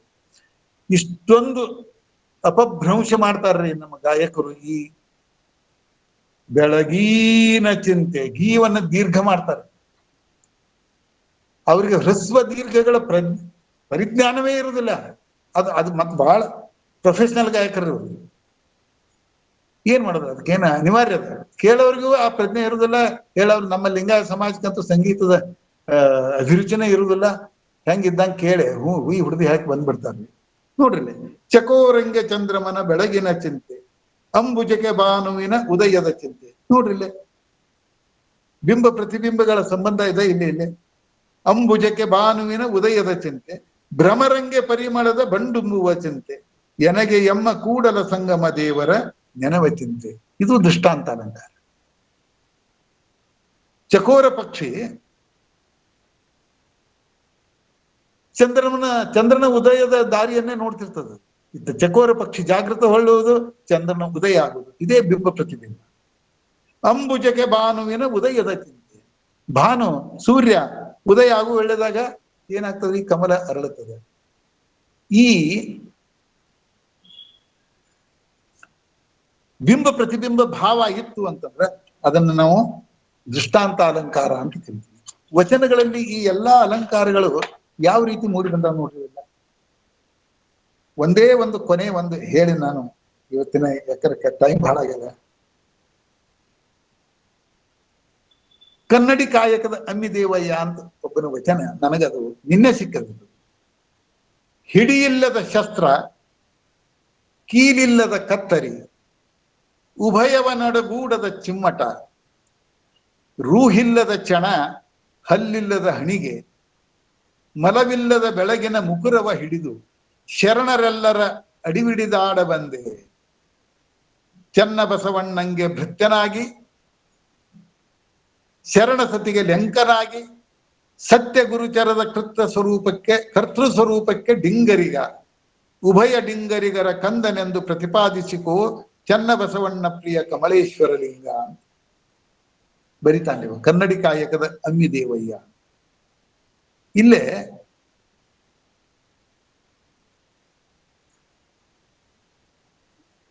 ಈ ವಚನ ಬಹಳ ಸೂಕ್ಷ್ಮ ದೃಷ್ಟಿಯಿಂದ ನೋಡ್ಬೇಕ್ರಿ. ಇಲ್ಲೇ ವಿಭಾವನಾ ಅನ್ನುವಂತಹ ಒಂದು ಅಲಂಕಾರ ಬರ್ತದೆ. ಇದನ್ನ ಇದು ಅಭಿಜ್ಞಾನ ಶಾಕುಂತಲದಲ್ಲಿಯೂ ಒಂದು ಕಡೆ ಬರ್ತದೆ, ಸ್ವಪ್ನ ವಾಸವದತ್ತದಲ್ಲಿಯೂ ಒಂದು ಕಡೆ ಇವೆಲ್ಲ ಬರ್ತಾವ ನೋಡ್ರಿ. ಇದರ ಲಕ್ಷಣಗಳು ಏನವ? ವಿಭಾವನಾ ಅಲಂಕಾರದ ಲಕ್ಷಣಗಳು ಒಂದು ಅಪರ್ಯಾಪ್ತವಾದಂತಹ ಸಂಗತಿ ಯಾವುದು? ಹಿಡಿ ಇಲ್ಲದ ಶಸ್ತ್ರ. ಯಾವುದೇ ಶಸ್ತ್ರವನ್ನು ನೋಡ್ರಿ ಅದನ್ನ ಹಿಡಿಲಿಕ್ಕೆ ಒಂದು ಹಿಡಿ ಇರ್ತದೆ. ಕೀಲಿಲ್ಲದ ಕತ್ತರಿ, ಕತ್ತರಿಗೆ ಎರಡು ಅಲಗಗಳು, ನಡು ಕೀಲು ಬೇಕಲ್ರಿ ಅದನ್ನು ಕತ್ತರಿಸಲಿಕ್ಕೆ, ಆ ಕತ್ತರಿಗೆ ಕೀಲು ಇಲ್ಲ ಅಂತ ಹೇಳ್ತಾನೆ. ಉಭಯವ ನೊಡಗೂಡದ ಚಿಮ್ಮಟ ನೋಡ್ರಿ, ರೂಹಿಲ್ಲದ ಚಣ, ಹಲ್ಲಿಲ್ಲದ ಹಣಿಗೆ ನೋಡ್ರಿ. ಶಸ್ತ್ರಕ್ಕೆ ಹಿಡಿಯಿಲ್ಲ, ಕತ್ತರಿಗೆ ಕೀಲಿಲ್ಲ, ಹಣಿಗೆಗೆ ಹಲ್ಲಿಲ್ಲ. ಇವೆಲ್ಲವೂ ಈ ಎಲ್ಲ ಸಲಕರಣೆಗಳು ಅವ್ನು ಹೇಳಿದಂತಹ ಸಲಕರಣೆಗಳೆಲ್ಲವೂ ಎದಕ್ಕೆ ಉಪಯೋಗಿ? ಕ್ಷೌರ ಮಾಡ್ಲಿಕ್ಕೆ ಉಪಯೋಗವಿಲ್ಲ. ಈ ಕ್ಷೌರಿಕನಿಗೆ ಬೇಕಾದಂತಹ ಉಪಕರಣಗಳಿಲ್ಲ, ಎಲ್ಲಾ ಸಾಧನಗಳಿವೆ. ಇವು ಸಮಗ್ರತೆಯಿಂದ ಕೂಡಿದ್ದು ಅಲ್ಲ, ಕೊರತೆ ಇದೆ ಇಲ್ಲಿ. ಇವುಗಳಲ್ಲಿ ಪರಿಪೂರ್ಣತೆ ಅನ್ನೋದಿಲ್ಲ, ಅಪರ್ಯಾಪ್ತವಾದಂತಹ ಸಾಧನಗಳಿವೆ. ಇವುಗಳಿಂದಲೇ ಶರಣರ ಸೇವೆಯನ್ನು ನಾ ಮಾಡ್ತೀನಿ ಅಂತ ಹೇಳುವಂಥ ಅರ್ಥ ಅದ ಇಲ್ಲಿ. ಇದು ವಿಭಾವನಾ ಅಲಂಕಾರ ಅಂತ ಕರೀತಾರೆ ಇದನ್ನ. ಈ ವಿಭಾವನಾ ಅಲಂಕಾರವನ್ನ ದಂಡಿ ಅನ್ನುವಂಥ ಒಬ್ಬ ಲಾಕ್ಷಣಿಕ, ಅವನ ಮೋಸ್ಟ್ಲಿ ನನಗನ್ಸ್ತದೆ ಕಾವ್ಯಾದರ್ಶ ಇರಬಹುದು ಗ್ರಂಥ. ಅಲ್ಲೇ ಗುಣಯಾಕ್ರಿಯಾದೀನಾಂ ಯತ್ರ ವೈಕಲ್ಯ ದರ್ಶನಂ ವಿಶೇಷ ದರ್ಶನಾಯ ಇವ ಸಾ ವಿಶೇಷೋಕ್ತಿ ವಿಷ್ಯತೆ ಅಂತ ಹೇಳ್ತಾನೆ. ಅಂದ್ರೆ ಇದನ್ನ ವಿಶೇಷೋಕ್ತಿ ಅನ್ನುವಂಥ ಒಂದು ಅಲಂಕಾರದಲ್ಲಿ ಅವ ಬಳಕೆ ಮಾಡ್ಯಾನ. ಯಾರು? ದಂಡಿ. ಇದನ್ನ ಇವೆಲ್ಲ ಸಂಸ್ಕೃತ ಸಾಹಿತ್ಯದಲ್ಲಿ ಹೆಚ್ಚಿಗೆ ಬರುವಂಥ ಅಲಂಕಾರಗಳನ್ನ ವಚನಗಳಲ್ಲಿಯೂ ಅವರು ಅಳವಡಿಸ್ಯಾರ. ಯಾರು? ನಮ್ಮ ವಚನಕಾರರು. ಇದು ಬಹಳ ಮುಖ್ಯ. ವಚನಕಾರರ ವಚನಗಳಲ್ಲಿ ಸೌಂದರ್ಯದ ಅಂಶಗಳು ಎಷ್ಟು ರೀತಿಯಾಗಿವೆ ಅನ್ನುವಂಥದ್ದನ್ನ ನಾವು ವಿಶೇಷ ದೃಷ್ಟಿಯಿಂದ ನೋಡಿದಾಗ ವಚನಕಾರರ ವಚನಗಳನ್ನ ಎಷ್ಟು ಡೈಮೆನ್ಷನ್ ಅನ್ನ ನೋಡಿದರೂ ನಾವು ಕಡಿಮೆ, ನಾವು ಸಮರ್ಥರೇ ಅಲ್ಲ. ಅದು ಎಷ್ಟು ಬೇರೆ ಬೇರೆ ಬೇರೆ ಬೇರೆ ಆಂಗಲ್ಗಳಿಂದ ನೋಡಿದಾಗ ವಚನಗಳ ಸರಿಯಾದ ಅರ್ಥಗಳಾಗ್ತಲ್ಲ. ಇತ್ತೀಚೆಗೆ ಏನಾಗ್ಬಿಟ್ಟದ್ರಿ, ಯಾರಿಗೆ ಹೆಂಗ್ ತಿಳಿತದ ಹಂಗ ವಚನಗಳ ಅರ್ಥಗಳನ್ನ ಮಾಡ್ಕೋತಾ ಇದ್ದಾರೆ. ಇನ್ನೂ ಅಲಂಕಾರಗಳ ರೀತಿ ಬಹಳವ. ನನಗೆ ಸಿಕ್ಕದ್ದು ಇಷ್ಟು ಸಿಕ್ಕಾವ್ರಿ. ಇದನ್ನ ನೀವು ಯಾರಾದ್ರೂ ಮುಂದುವರ್ಸಿ, ನಾ ಏನು ಕನ್ನಡದವ ಅಲ್ಲ, ನಾ ಮ್ಯಾಥಮೆಟಿಕ್ಸ್ ಕಲಿಸೋ ಮನುಷ್ಯ. ನಾನು ಏನೋ ನನ್ನ ಆಸಕ್ತಿಯಿಂದ ಇದೊಂದು ವಿಷಯದಲ್ಲಿ ನಾನು ಬೇರೆ ಬೇರೆ ಮಲ್ಟಿ ಡೈಮೆನ್ಷನಲ್ ಇದನ್ನೆಲ್ಲ ಓದ್ತಿರ್ತೇನೆ ನಾನು. ಯಾಕಂದ್ರೆ ನಾ ಹೆಚ್ಚಿಗೆ ಓದಿಲ್ಲ ಅನ್ನುವಂಥ ದೃಷ್ಟಿಯಿಂದ. ಯಾಕಂದ್ರೆ ಬರೇ ಇಂಗ್ಲಿಷ್ ಓದೋದು ಮರಾಠಿ ಓದೋದು ಮಾಡ್ಕೋತ ಕೂತ ಮನುಷ್ಯ ನಾನು. ವಚನ ಸಾಹಿತ್ಯವನ್ನು ಓದಿಲ್ಲ ಅನ್ನುವಂಥ ಪಾಶ್ಚಾತ್ತಾಪ ಮನೋಭಾವನೆಯಿಂದ ಸ್ವಲ್ಪ ಓದ್ತಾ ಇದ್ದೇನೆ ನಾ ಇತ್ತೀಚೆಗೆ. ಕೆಲವೊಂದು ನಮ್ಮ ಸಮಾಜದಲ್ಲಿ ಕೆಲವೊಂದು ಸ್ಟೇಟ್ಮೆಂಟ್ಗಳನ್ನು ಕೊಡ್ತಾರೆ. ಇವು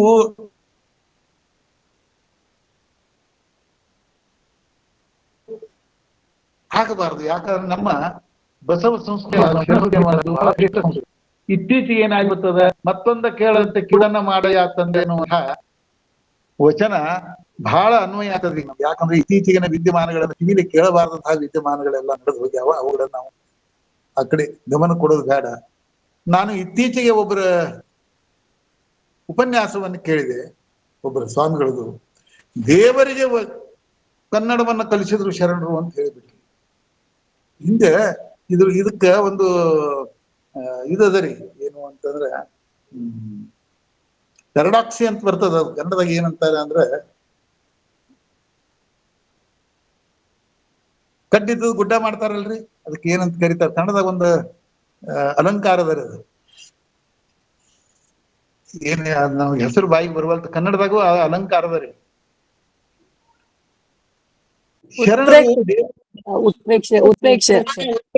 ಸಾರಿ ಹೌದು ನೋಡಿ, ಉತ್ಪ್ರೇಕ್ಷಾ ಅಲಂಕಾರ ನೋಡು ಮೇಡಮ್, ಥ್ಯಾಂಕ್ಸ್. ಉತ್ಪ್ರೇಕ್ಷಾ ಅಲಂಕಾರ ಅಂತದಲ್ರಿ, ಹಂಗ ಉತ್ಪ್ರೇಕ್ಷಾದ ಮಾತುಗಳನ್ನ ಮಾತಾಡ್ತಾರ್ರಿ. ದೇವರಿಗೆ ಕನ್ನಡವನ್ನು ಕಲಿಸಿದ್ರಂತೆ ಯಾರು? ಶರಣರು ಅಲ್ರಿ. ಹೇಳೋಣ ನಾವು, ನಮ್ಮ ಶರಣರ ಇದನ್ನ ಹೇಳೋಣ ನಾವು, ವಾಸ್ತವಿಕ ಸಂಗತಿಗಳನ್ನಷ್ಟು ಮಾತ್ರ ಹೇಳೋಣ. ಆದ್ರೆ ಶರಣರು ದೇವರಿಗೆ ಕಲಿಸಿದ್ರು ಅಂದ್ರೆ ನಮ್ಮ ಶರಣ ಸಾಹಿತ್ಯದಲ್ಲಿ, ನಮ್ಮ ಶರಣ ಸಂಸ್ಕೃತಿಯಲ್ಲಿ, ನಮ್ಮ ಶರಣರ ಆಧ್ಯಾತ್ಮದಲ್ಲಿ, ನಮ್ಮ ಶರಣ ತತ್ವಗಳಲ್ಲಿ ಬರೇ ಸಂಸ್ಕೃತ ಪದಗಳವರಿ. ನಾ ಹೇಳ್ತೇನೆ ನೋಡ್ರಿ, ಇವು ಯಾವ ಪದಗಳು ನೀವ ನೋಡ್ರಿ, ನನಗೆ ನನ್ನ ಬಾಯಲ್ಲಿ ಬೇಡ, ನೀವು ನೋಡ್ರಿ, ನಾ ಹೇಳ್ತೇನೆ ನಿಮ್ಗೆ. ಗುರು ಅಂತ ಶಬ್ದ ಅದು. ಗುರು, ಲಿಂಗ, ಜಂಗಮ, ಪಾದೋದಕ, ಪ್ರಸಾದ. ಪಾದೋದಕ ಕನ್ನಡದಾಗ ಅನ್ಬೇಕಾದ್ರೆ ಕಾಲ್ ನೀರು ಅನ್ಬೇಕಾಗ್ತದೆ. ಪಾದೋದಕ, ಪ್ರಸಾದ, ಷಟ್ಸ್ಥಲ, ಪಂಚಾಚಾರ, ಅಷ್ಟಾವರಣ, ಪೂಜಾ, ಪುಷ್ಪ, ಭಸ್ಮ, ವಿಭೂತಿ, ರುದ್ರಾಕ್ಷಿ, ನಿರಂಜನ, ಪ್ರಣವ, ಅನುಭವ ಮಂಟಪ, ಶರಣಾರ್ಥಿ, ವಚನವು ಸಂಸ್ಕೃತ ಪದ ರೀ. ನಾವು ನಿತ್ಯ ಹೆಜ್ಜೆಗೊಮ್ಮೆ ಉಪಯೋಗ ಮಾಡ್ತೀವಿ. ಓಂ ಶ್ರೀ ಗುರು ಬಸವಲಿಂಗಾಯ ನಮಃ, ಇದನ್ನು ಅಪಭ್ರಂಶ ಮಾಡ್ತೀವಿ, ಅದು ಸಂಸ್ಕೃತ ವಾಕ್ಯ. ಚನ್ನ ಬಸವಣ್ಣನವರು ದೀಕ್ಷಾ ವಿಧಾನದ ಮಂತ್ರಗಳೆಲ್ಲವನ್ನು ಸಂಸ್ಕೃತದೊಳಗೆ ಬರ್ದಾರ್ರಿ. ನನ್ನ ಕಡೆ ಅವರೇವು. ಲಿಂಗಧಾರಣ ಯಾವ ಭಾಷೆ ಇದು?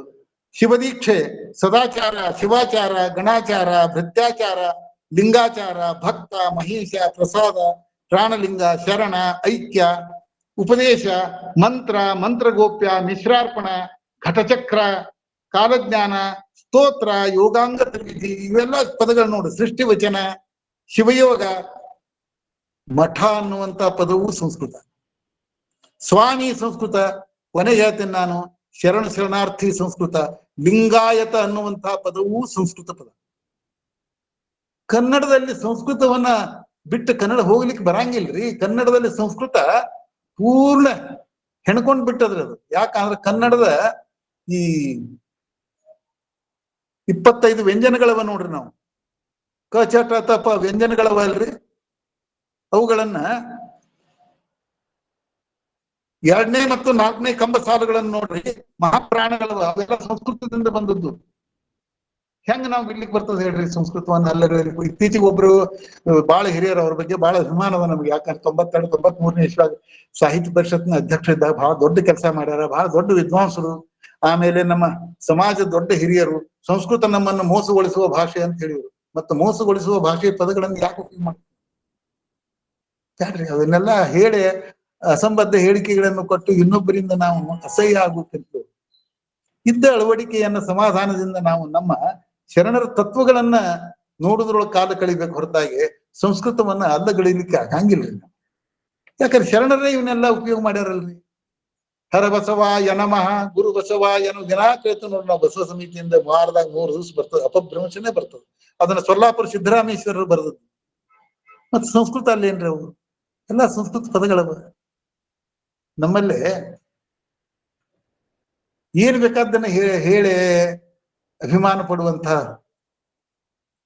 ಒಂದು ಪರಂಪರೆ ಬೆಳೆದು ಬಿಟ್ಟದೆ. ಅದಕ್ಕೆಲ್ಲ ನಾವು ಹೋಗೋದು ಬೇಡ್ರಿ. ಯಾಕಂದ್ರೆ ತಿಳುವಳಿಕೆಯುಕ್ತವಾದಂತಹ ಹೇಳಿಕೆಗಳನ್ನಷ್ಟ ಕೊಟ್ರೆ ನಮ್ಮ ಶರಣ ಸಂಸ್ಕೃತಿಗೆ ಒಂದು ವಿಶೇಷ ಬೆಲೆ ಬರ್ತದ, ವಿಶೇಷ ಮಾನ ಸಿಗ್ತದೆ. ಇತ್ತೀಚೆಗೆನ ಈ ನಮ್ಮ ದುರ್ದೈವ ಧರ್ಮಗುರುಗಳನ್ನ ಇಂಥವ್ರನ್ನ ಪಡೆದದ್ದು ನೋಡ್ರಿ. ನಮ್ಮ ಭಕ್ತರು ಯಾರಿಂದಲೂ ಅಪಭ್ರಂಶಗಳು, ವಾಗ್ಯುದ್ಧಗಳಾಗಿಲ್ಲ. ವಾಗ್ಯುದ್ಧ ಅಂತಾರ, ವಾಕ್ನಲ್ಲಿಯೇ ಉದ್ದಟತನ ನಮ್ಮಲ್ಲಿ ಆಗಿಲ್ರಿ. ಯಾವ ಶರಣರು ಮಾಡಿಲ್ಲ, ಅವರವರ ಈ ರೀತಿ ಮಾಡ್ಕೊಳಿಕತ್ತಾರ. ಇನ್ನು ನಮ್ಮ ಧರ್ಮದ ಉದ್ಧಾರದ ಗತಿ ಏನು ಇರ್ಲಿ. ಇಲ್ಲಿಯವರೆಗೆ ತಾವೆಲ್ಲ ಇಷ್ಟೊತ್ತಿನವರೆಗೆ ಶರಣ ವಾಂಗ್ಮಯದಲ್ಲಿ ಅಥವಾ ಈ ವಚನ ವಾಂಗ್ಮಯದಲ್ಲಿ ಅಲಂಕಾರಗಳ ಬಗ್ಗೆ ನನ್ನ ತಿಳುವಳಿಕೆ ಇದ್ದಷ್ಟು ನಾನು ತಮ್ಮ ಜೊತೆಗೆ ಹಂಚಿಕೊಂಡಿದ್ದೇನೆ. ಇದರ ಜೊತೆಗೆ ಇನ್ನು ನಮ್ಮ ಶರಣ ಸಂಸ್ಕೃತಿಯಲ್ಲಿ ನನಗನ್ನಿಸ್ತದೆ, ಈ ವಚನ ಅಧ್ಯಯನ ವೇದಿಕೆಯೊಳಗೆ ಯಾರು ಮಾತಾಡ್ಯಾರೋ ಇಲ್ಲೋ ನನಗೆ ಗೊತ್ತಿಲ್ಲ, ನಮ್ಮಲ್ಲೇ ಶತಕ ಸಾಹಿತ್ಯ ಅನ್ನುವಂತಹದ್ದು ಬಹಳ ದೊಡ್ಡ ಸಾಹಿತ್ಯ ಇದೆ. 400ಕ್ಕಿಂತಲೂ ಒಟ್ಟು ಶತಕ ಸಾಹಿತ್ಯದಲ್ಲಿ 200ಕ್ಕಿಂತಲೂ ಹೆಚ್ಚಿನ ಶತಕಗಳು ನಮ್ಮ ಶರಣ ಸಂಸ್ಕೃತಿಯ ಕವಿಗಳು ಬರೆದಿದ್ದಾರೆ. ಆ ಶತಕ ಸಾಹಿತ್ಯದ ಬಗ್ಗೆ ಯಾರಾದ್ರೂ ಮಾತಾಡ್ರಿ. ಮತ್ತೆ ಇದೇ ಅಲಂಕಾರಗಳನ್ನು ನನಗಿಂತ ಚೆನ್ನಾಗಿ ಅಭ್ಯಾಸ ಮಾಡಿದವ್ರು ಯಾರಾದ್ರೂ ಮತ್ತೆ ಮಾತಾಡ್ತಿದ್ರಿ ಅಂದ್ರೆ ಇನ್ನುಳಿದ ಬೇರೆ ಬೇರೆ ಅಲಂಕಾರಗಳನ್ನ ಏನು ನಮ್ಮ ವಚನಗಳಲ್ಲಿ ಅನ್ವೇಷಣೆ ಮಾಡಿ ತಾವು ಮಾತಾಡಬಹುದು. ಅಲ್ಲದೆ ಬೇರೆ ಬೇರೆ ವಿಷಯಗಳ ಬಗ್ಗೆ ಇನ್ನೂ ಬಹಳಷ್ಟು ಅಪರಿಚಿತ ವಿಷಯಗಳು ಸಾಕಷ್ಟವ. ಅವೆಲ್ಲವನ್ನು ವಚನ ಅಧ್ಯಯನ ವೇದಿಕೆಯೊಳಗೆ ಮಾಡಿದ್ರೆ ಒಳ್ಳೆಯದು ಅಂತ ಹೇಳಿ ನನ್ನ ಒಂದು ಅಭಿಪ್ರಾಯ ಪಟ್ಟು ಎಲ್ಲರಿಗೂ ಶರಣಾರ್ಥಿಗಳು. ಧನ್ಯವಾದ. ಅನಂತ ಶರಣಾರ್ಥಿಗಳು.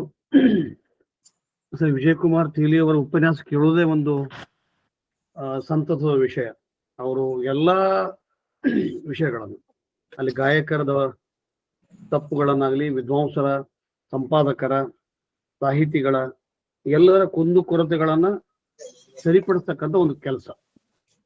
ಸಾಕಷ್ಟು ವಿಷಯೊಳಗ ಈಗ ತಂದೆ ಅಂತಕ್ಕಂಥ ಪದ, ತಂದೆ ಬ್ರಾಟ್, ತಂದೆ ಫಾದರ್, ನಿರಾಳವೆಂಬ ಗುಹೇಶ್ವರ ನೀನಾಗೆ ತಂದೆ, ತಂದೆ ಫಾರ್ಚೂನ್, ತಂದೆ ಫಾದರ್, ಹಿಂಗೆ ಆ ವಿಚಾರಕ್ಕೆ ಅನುಗುಣವಾಗಿ ಮತ್ತು ಅತಲೀತ ಹೋಗದಂತೆ ದೀರ್ಘಸ್ವರ ಮತ್ತು ಹ್ರಸ್ವಸ್ವರಗಳನ್ನ ಅಥವಾ ಅದನ್ನ ಉಚ್ಚಾರ, ಅದ ಪ್ರೊನೌನ್ಸಿಯೇಷನ್ ಅಂತ ನಾವ್ ಹೇಳ್ತೀವಿ, ಅದರೊಳಗೂ ಕೂಡ ನಾವು ತಪ್ಪಾರ ಅಂತ ತಿಳ್ಕೊಂಡು ಬಹುಶಃ ಈಗ ಡಾಕ್ಟರ್ ಮೃತ್ಯುಂಜಯ ಶೆಟ್ಟರ್ ಮತ್ತು ಶ್ರೀ ವಿಜಯಕುಮಾರ್ ತೇಲಿ ಅವರನ್ನು ಹೊರತುಪಡಿಸಿದ್ರೆ ಬಹುಶಃ ಮುಂದಿನ ದಿನದೊಳಗೆ ಇಂಥ ಎಲ್ಲಾ ರೀತಿಯಿಂದ ಶುದ್ಧವಾಗಿ ಗಾಯನ ಮಾಡ್ತಕ್ಕಂಥವ್ರು ಬಹಳ ಕಡಿಮೆ.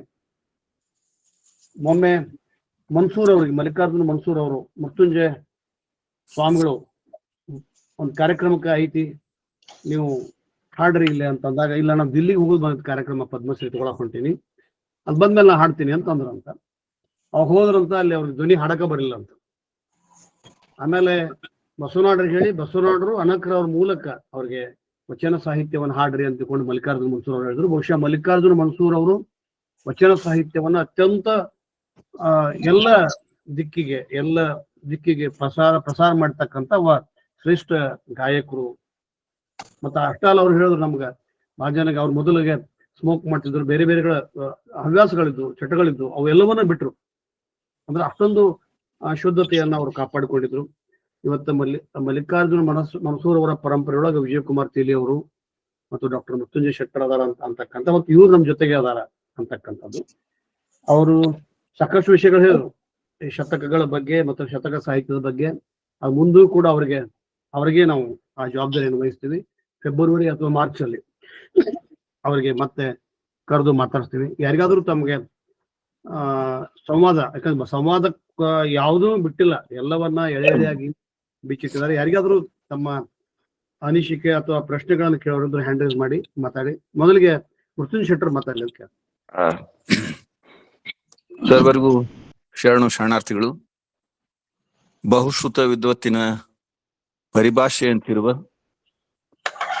ಪಂಡಿತೋತ್ತಮರು, ವಿದ್ವಾಂಸರು, ವಿದ್ವಾನರು ತಲಸ್ಪರ್ಶಿಯಾಗಿ ಅಧ್ಯಯನ ಮಾಡಿದ ಆಳವಾದ ವ್ಯಾಸಂಗದ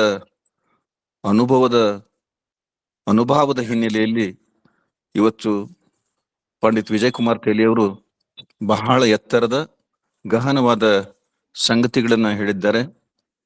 ಅವರ ಇವತ್ತಿನ ವಾಣಿ ನಿಜಕ್ಕೂ ಎಲ್ಲರ ಮನವನ್ನ ತಲುಪಿದೆ, ಹೃದಯವನ್ನು ತಲುಪಿದೆ ಮತ್ತು ಬಹಳಷ್ಟು ವಿಚಾರಕ್ಕೆ ಹಚ್ಚಿದೆ ಅನ್ನೋ ಮಾತುಗಳನ್ನು ಹೇಳಿ, ಅವರಂಥವ್ರು ಮೇಲಿಂದ ಮೇಲೆ ಈ ನಮ್ಮ ವೇದಿಕೆಯಲ್ಲಿ ಮಾತಾಡ್ತಾ ಇದ್ರೆ ಒಂದಿಷ್ಟು ತಪ್ಪು ತಡೆಗಳಾಗುವುದನ್ನ ಓದಿನ ಮೂಲಕ ಆಗಲಿ, ಬರೆಯೋ ಮೂಲಕ ಆಗಲಿ, ಹಾಡೋ ಮೂಲಕ ಆಗಲಿ ಎಷ್ಟು ತಪ್ಪುಗಳಾಗ್ತಿರ್ತಾವ ಅವುಗಳನ್ನು ತಿದ್ದುಕೊಳ್ಳಿಕ್ಕೆ ಒಂದು ಅವಕಾಶ ಸಿಗ್ತದೆ. ಅಂತ ಒಬ್ಬ ಸರ್ವಶ್ರೇಷ್ಠ ಪಂಡಿತೋತ್ತಮರಾಗಿರ್ತಕ್ಕಂಥ ವಿಜಯ್ ಕುಮಾರ್ ತೇಲಿ ಅವರಿಗೆ ಸಾವಿರಾರು ಕೋಟಿ ಅಭಿನಂದನೆಗಳನ್ನ, ಶರಣಾರ್ಥಿಗಳನ್ನ, ಧನ್ಯವಾದಗಳನ್ನ ಅರ್ಪಿಸ್ತೇನೆ. ಮತ್ತು ಶಶಿಕಾಂತ್ ಪಟ್ಟಣ್ ಅವರು ಅವ್ರನ್ನ ಇಲ್ಲಿ ಕರೆತಂದು ಇಂಥ ಒಂದು ಶ್ರೇಷ್ಠವಾದ ಒಂದು ಉಪನ್ಯಾಸವನ್ನ ಇಡಿಸಿ, ಯಾಕಂದ್ರೆ ಅವ್ರಿಗೆ ಗೊತ್ತು ಯಾರಿಗೆ ಏನ್ ಕೊಡ್ಬೇಕಂತ ಹೇಳಿ. ಹಾಗಾಗಿ ಆ ವಿಜಯ್ ಕುಮಾರ್ ತೇಲಿ ಅವರ ಒಂದು ಅಪರೂಪದ ಪ್ರತಿಭೆಯನ್ನ ಮತ್ತೆ ಮತ್ತೆ ನಮಗೆ ಕೇಳಲಿಕ್ಕೆ ಅವಕಾಶ ಸಿಗ್ತಾ ಇದೆ. ಈ ರೀತಿಯಾಗಿ ನಮ್ಮನ್ನ ಸರಿಯಾದ ಮಾರ್ಗದಲ್ಲಿ ನಡೆಸುವಂತ ಶಶಿಕಾಂತ್ ಪಟ್ಟಣ ಅಣ್ಣವರಲ್ಲಿ ಮತ್ತು ಸಹಾಯ ಮಾಡಿರ್ತಕ್ಕಂಥ ಎಲ್ಲರಲ್ಲಿಯೂ ವಿಶೇಷವಾಗಿರ್ತಕ್ಕಂಥ ಅಭಿನಂದನೆಗಳನ್ನ, ಧನ್ಯವಾದಗಳನ್ನ ಅರ್ಪಿಸಿ ನನ್ನ ಮಾತು ಮುಗಿಸ್ತೇನೆ. ಸರ್ವರಿಗೂ ಶರಣಾರ್ಥಿಗಳು. ಧನ್ಯವಾದಗಳು. ಶ್ರೀಧರ್ ಮುರಳಿ ಅನ್ನೋರು. ಶರಣಾರ್ಥಿಗಳಪ್ಪವ್ರೆ, ಪೂಜ್ಯರಾದ ಮತ್ತು ಅತ್ಯಂತ ಆತ್ಮೀಯರು, ಸಹೃದಯರು ಮತ್ತು ಅತಿಶಯವಾಗಿ ಹೇಳಬೇಕಾದ್ರೆ ನನ್ನ ಹೃದಯದಲ್ಲೇ ಅವ್ರಿಗೊಂದು ದೊಡ್ಡ ಸ್ಥಾನದ ಅಂತ ಪರಮ ಪೂಜ್ಯರಾಗಿರ್ತಕ್ಕಂತಹ ವಿಜಯ್ ಕುಮಾರ್ ತೇಲಿ ಅಪ್ಪ ಅವರ ಮಾತುಗಳನ್ನು ಕೇಳಿ ನಮ್ಮ ಹೃದಯ ತುಂಬಿ ಬಂದದ ರೀ. ನಾನು ಹ್ಯಾಂಡ್ ರೈಸ್ ಮಾಡಿದೆ ಅದಕ್ಕಪ್ಪ ಅಂತಂದ್ರೆ ಅವ್ರ ಮಾತುಗಳನ್ನ ಕೇಳುವ ಭಾಗ್ಯವನ್ನ ಒದಗಿಸಿಕೊಟ್ಟಂತ ಪೂಜ್ಯರಾದ ಪಟ್ಟಣ ಸರ್ ಅವರಿಗೆ ಹಾಗೂ ಇಲ್ಲಿಯವರೆಗೆ ಅತ್ಯಂತ ವಿಸ್ತೃತವಾಗಿ ಮನ ಮುಟ್ಟುವ ಹಂಗ ಎಲ್ಲಾ ಭಾಗಗಳನ್ನ ನಮಗೆ ತಿಳಿಸಿಕೊಟ್ಟಿರ್ತಕ್ಕಂಥ ಪೂಜ್ಯ ವಿಜಯ್ ಕುಮಾರ್ ಅಪ್ಪ ಅವರ ಶ್ರೀಪಾದಗಳಿಗೆ ಅನಂತ ಭಕ್ತಿಯ ಶರಣಾರ್ಥಿಗಳು. ಧನ್ಯವಾದಗಳು ಸರ್. ಧನ್ಯವಾದಗಳು. Shri Gangadhar Salaki sir.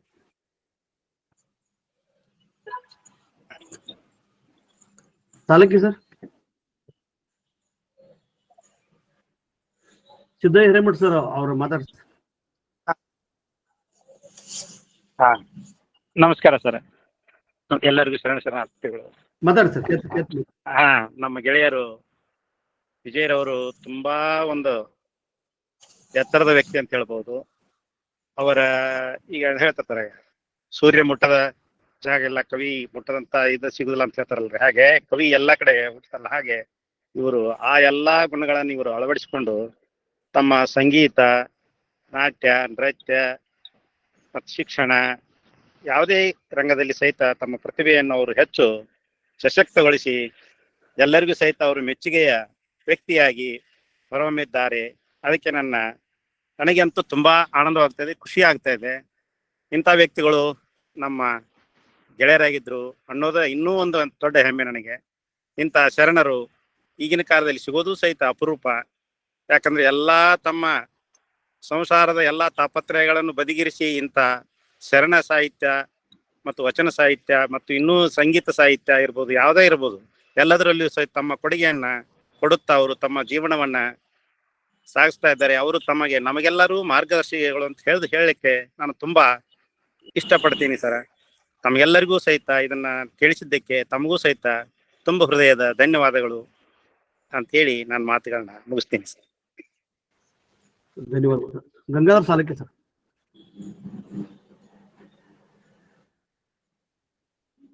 Sir mike unmute ಮಾಡ್ಕೊಂಡ್ ಮಾಡ್ತಾರ್ರಿ. Gangadhar Salaki sir, mike Gangadhar Salaki sir, mike unmute ಮಾಡ್ಕೊಡ್ರಿ ಸರ್. ಕೇಳ್ತಿಲ್ಲ.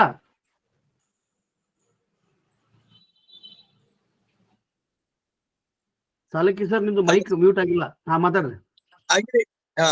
ಈಗ ತೇಲಿಯವರು ನಾವು ಒಂದು ವಿಷಯ ಅಂತಂದ್ರೆ, ನಮ್ಮ ಶರಣರ ಜ್ಞಾನ ಎಷ್ಟು ಮೇಲ್ಮಟ್ಟಿದ್ದು, ವಾಗ್ಮಯ, ಅಲಂಕಾರ, ಇವೆಲ್ಲ ಎಂತೆಂತ ದೊಡ್ಡ ಒಂದು ನಮ್ಗ ತಿಳಿಸ್ಕೊಟ್ರು. ನಾ ಪದೇ ಹೇಳ್ತೀನಿ, ನಮ್ಮ ವೇದಿಕೆಗಳು ಎಷ್ಟು ನಮಗೆ ಜ್ಞಾನಾರ್ಜನೆ ಮಾಡ್ತಾವ ಅನ್ನೋದು ಇವತ್ತಿನ ಒಂದು ಉಪನ್ಯಾಸ ಬಹಳ ದೊಡ್ಡ ಪ್ರಮಾಣದಾಯ್ತು. ಅದ್ರಲ್ಲಿ ನೋಡ್ರಿ, ಅಂತಾರಾಷ್ಟ್ರ ಮಟ್ಟದ ಅರವಿಂದರ ಸಾಹಿತ್ಯ, ಸಾವಿತ್ರಿ, ಅದಕ್ಕೆ ನಮ್ಮ ಕದಿರಿ ಸಾಮಾನ್ಯವಾದ ಅಲಕ್ಷಿತ ಶರಣರು, ಕದಿರಿ ಆಗೋದು, ಅಮೋಘ ಯಾವ್ದು, ಇಂಥವ್ರಿಗೆ ನಾವು ಹೋಲಿಕೆ ಮಾಡಿ ಬಹಳ ಮೇಲ್ಮಟ್ಟಾಗಿ ನಮ್ಮ ಶರಣರ ವಚನಗಳನ್ನು ಒಯ್ದಿದ್ದು. ಆಮೇಲೆ ಬಹಳ ಸ್ಟೇಟ್ ಆಗಿ ಮಾತಾಡಿದ್ರು ತೇಲಿಯವರು. ಈ ಒಂದು ನಮ್ಮ ವಿಶೇಷವಾಗಿ ಭಜನಾ ಪದಗಳಲ್ಲಿ ಅಪಭ್ರಂಶ ಬಹಳ ಆಗ್ತದೆ. ನಾ ಕೇಳಿದ್ದು, ಬಸವ ಹೋಗುವುದು ಪುಣ್ಯ, ಬಸವನೆಂಬುದು ಪಾಪ, ದೆಸೆಗಟ್ಟು ಹೋಗುವುದು ಪುಣ್ಯ. ಹಿಂಗಾಗಿ ಬಹಳ ಸ್ಟೇಟ್ ಆಗಿ ಇವರು ನಮ್ಮಲ್ಲಿ ಒಂದು ಅಪಭ್ರಂಶಗಳನ್ನು ಹೇಳಿದ್ರು. ಆ ನೆಲೆಯಲ್ಲಿ ಬಹಳ ಅದರಲ್ಲಿ ನಮ್ಮ ಶಶಿಕಾಂತ್ ಅವರು ಸಿದ್ದರಾಮ್ ಜಂಬುಲ್ದೇನಿ ಮತ್ತು ಇವ್ರದ್ದು ಮಲ್ಲಿಕಾರ್ಜುನ್ ಮನ್ಸೂರ್ ವಿಷಯನೂ ಕೇಳಿದ್ರು. ಇಲ್ಲಿ ಬಹಳ ಅದ್ಭುತವಾದ ಒಂದು ಇವತ್ತಿನ ಇದಕ್ಕೆ ನನ್ನ ಹಾರ್ದಿಕ ಅಭಿನಂದನೆಗಳು. ನಮಸ್ಕಾರ. ಶರಣಾರ್ಥಿ. ಡಾಕ್ಟರ್ ತಾರಾ ಮೇಡಮ್. ಡಾಕ್ಟರ್ ತಾರಾ ಬಿಎನ್. ಮತ್ತೆ ಯಾರಾದ್ರು ಪ್ರೊಫೆಸರ್ ಶಾರದಾ ಪಾಟೀಲ್ ಮೇಡಮ್.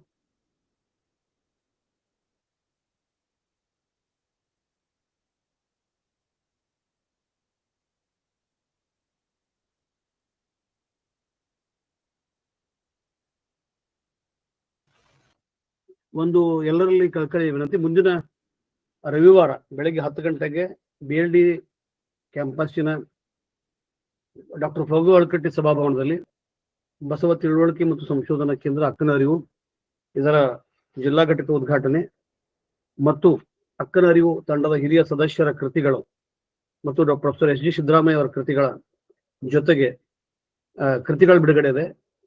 ಆಮೇಲೆ ಉದ್ಘಾಟಕರಾಗಿ ಡಾಕ್ಟರ್ MB ಪಾಟೀಲ್ ಬರ್ತಾ ಇದ್ದಾರೆ. ಮುಖ್ಯ ಅತಿಥಿಗಳು SG ಸಿದ್ದರಾಮಯ್ಯ ಅವರಿದ್ದಾರೆ. DYSP ಶ್ರೀ ಬಸವರಾಜ್ ಎಲ್ಗಾರ್ ಅವರು, ಡಾಕ್ಟರ್ ಬಸವರಾಜ್ ಎಲ್ಗಾರ್ ಅವರ ಸತ್ಕಾರ, ಕೃತಿಗಳ ಬಿಡುಗಡೆ ಇದೆ.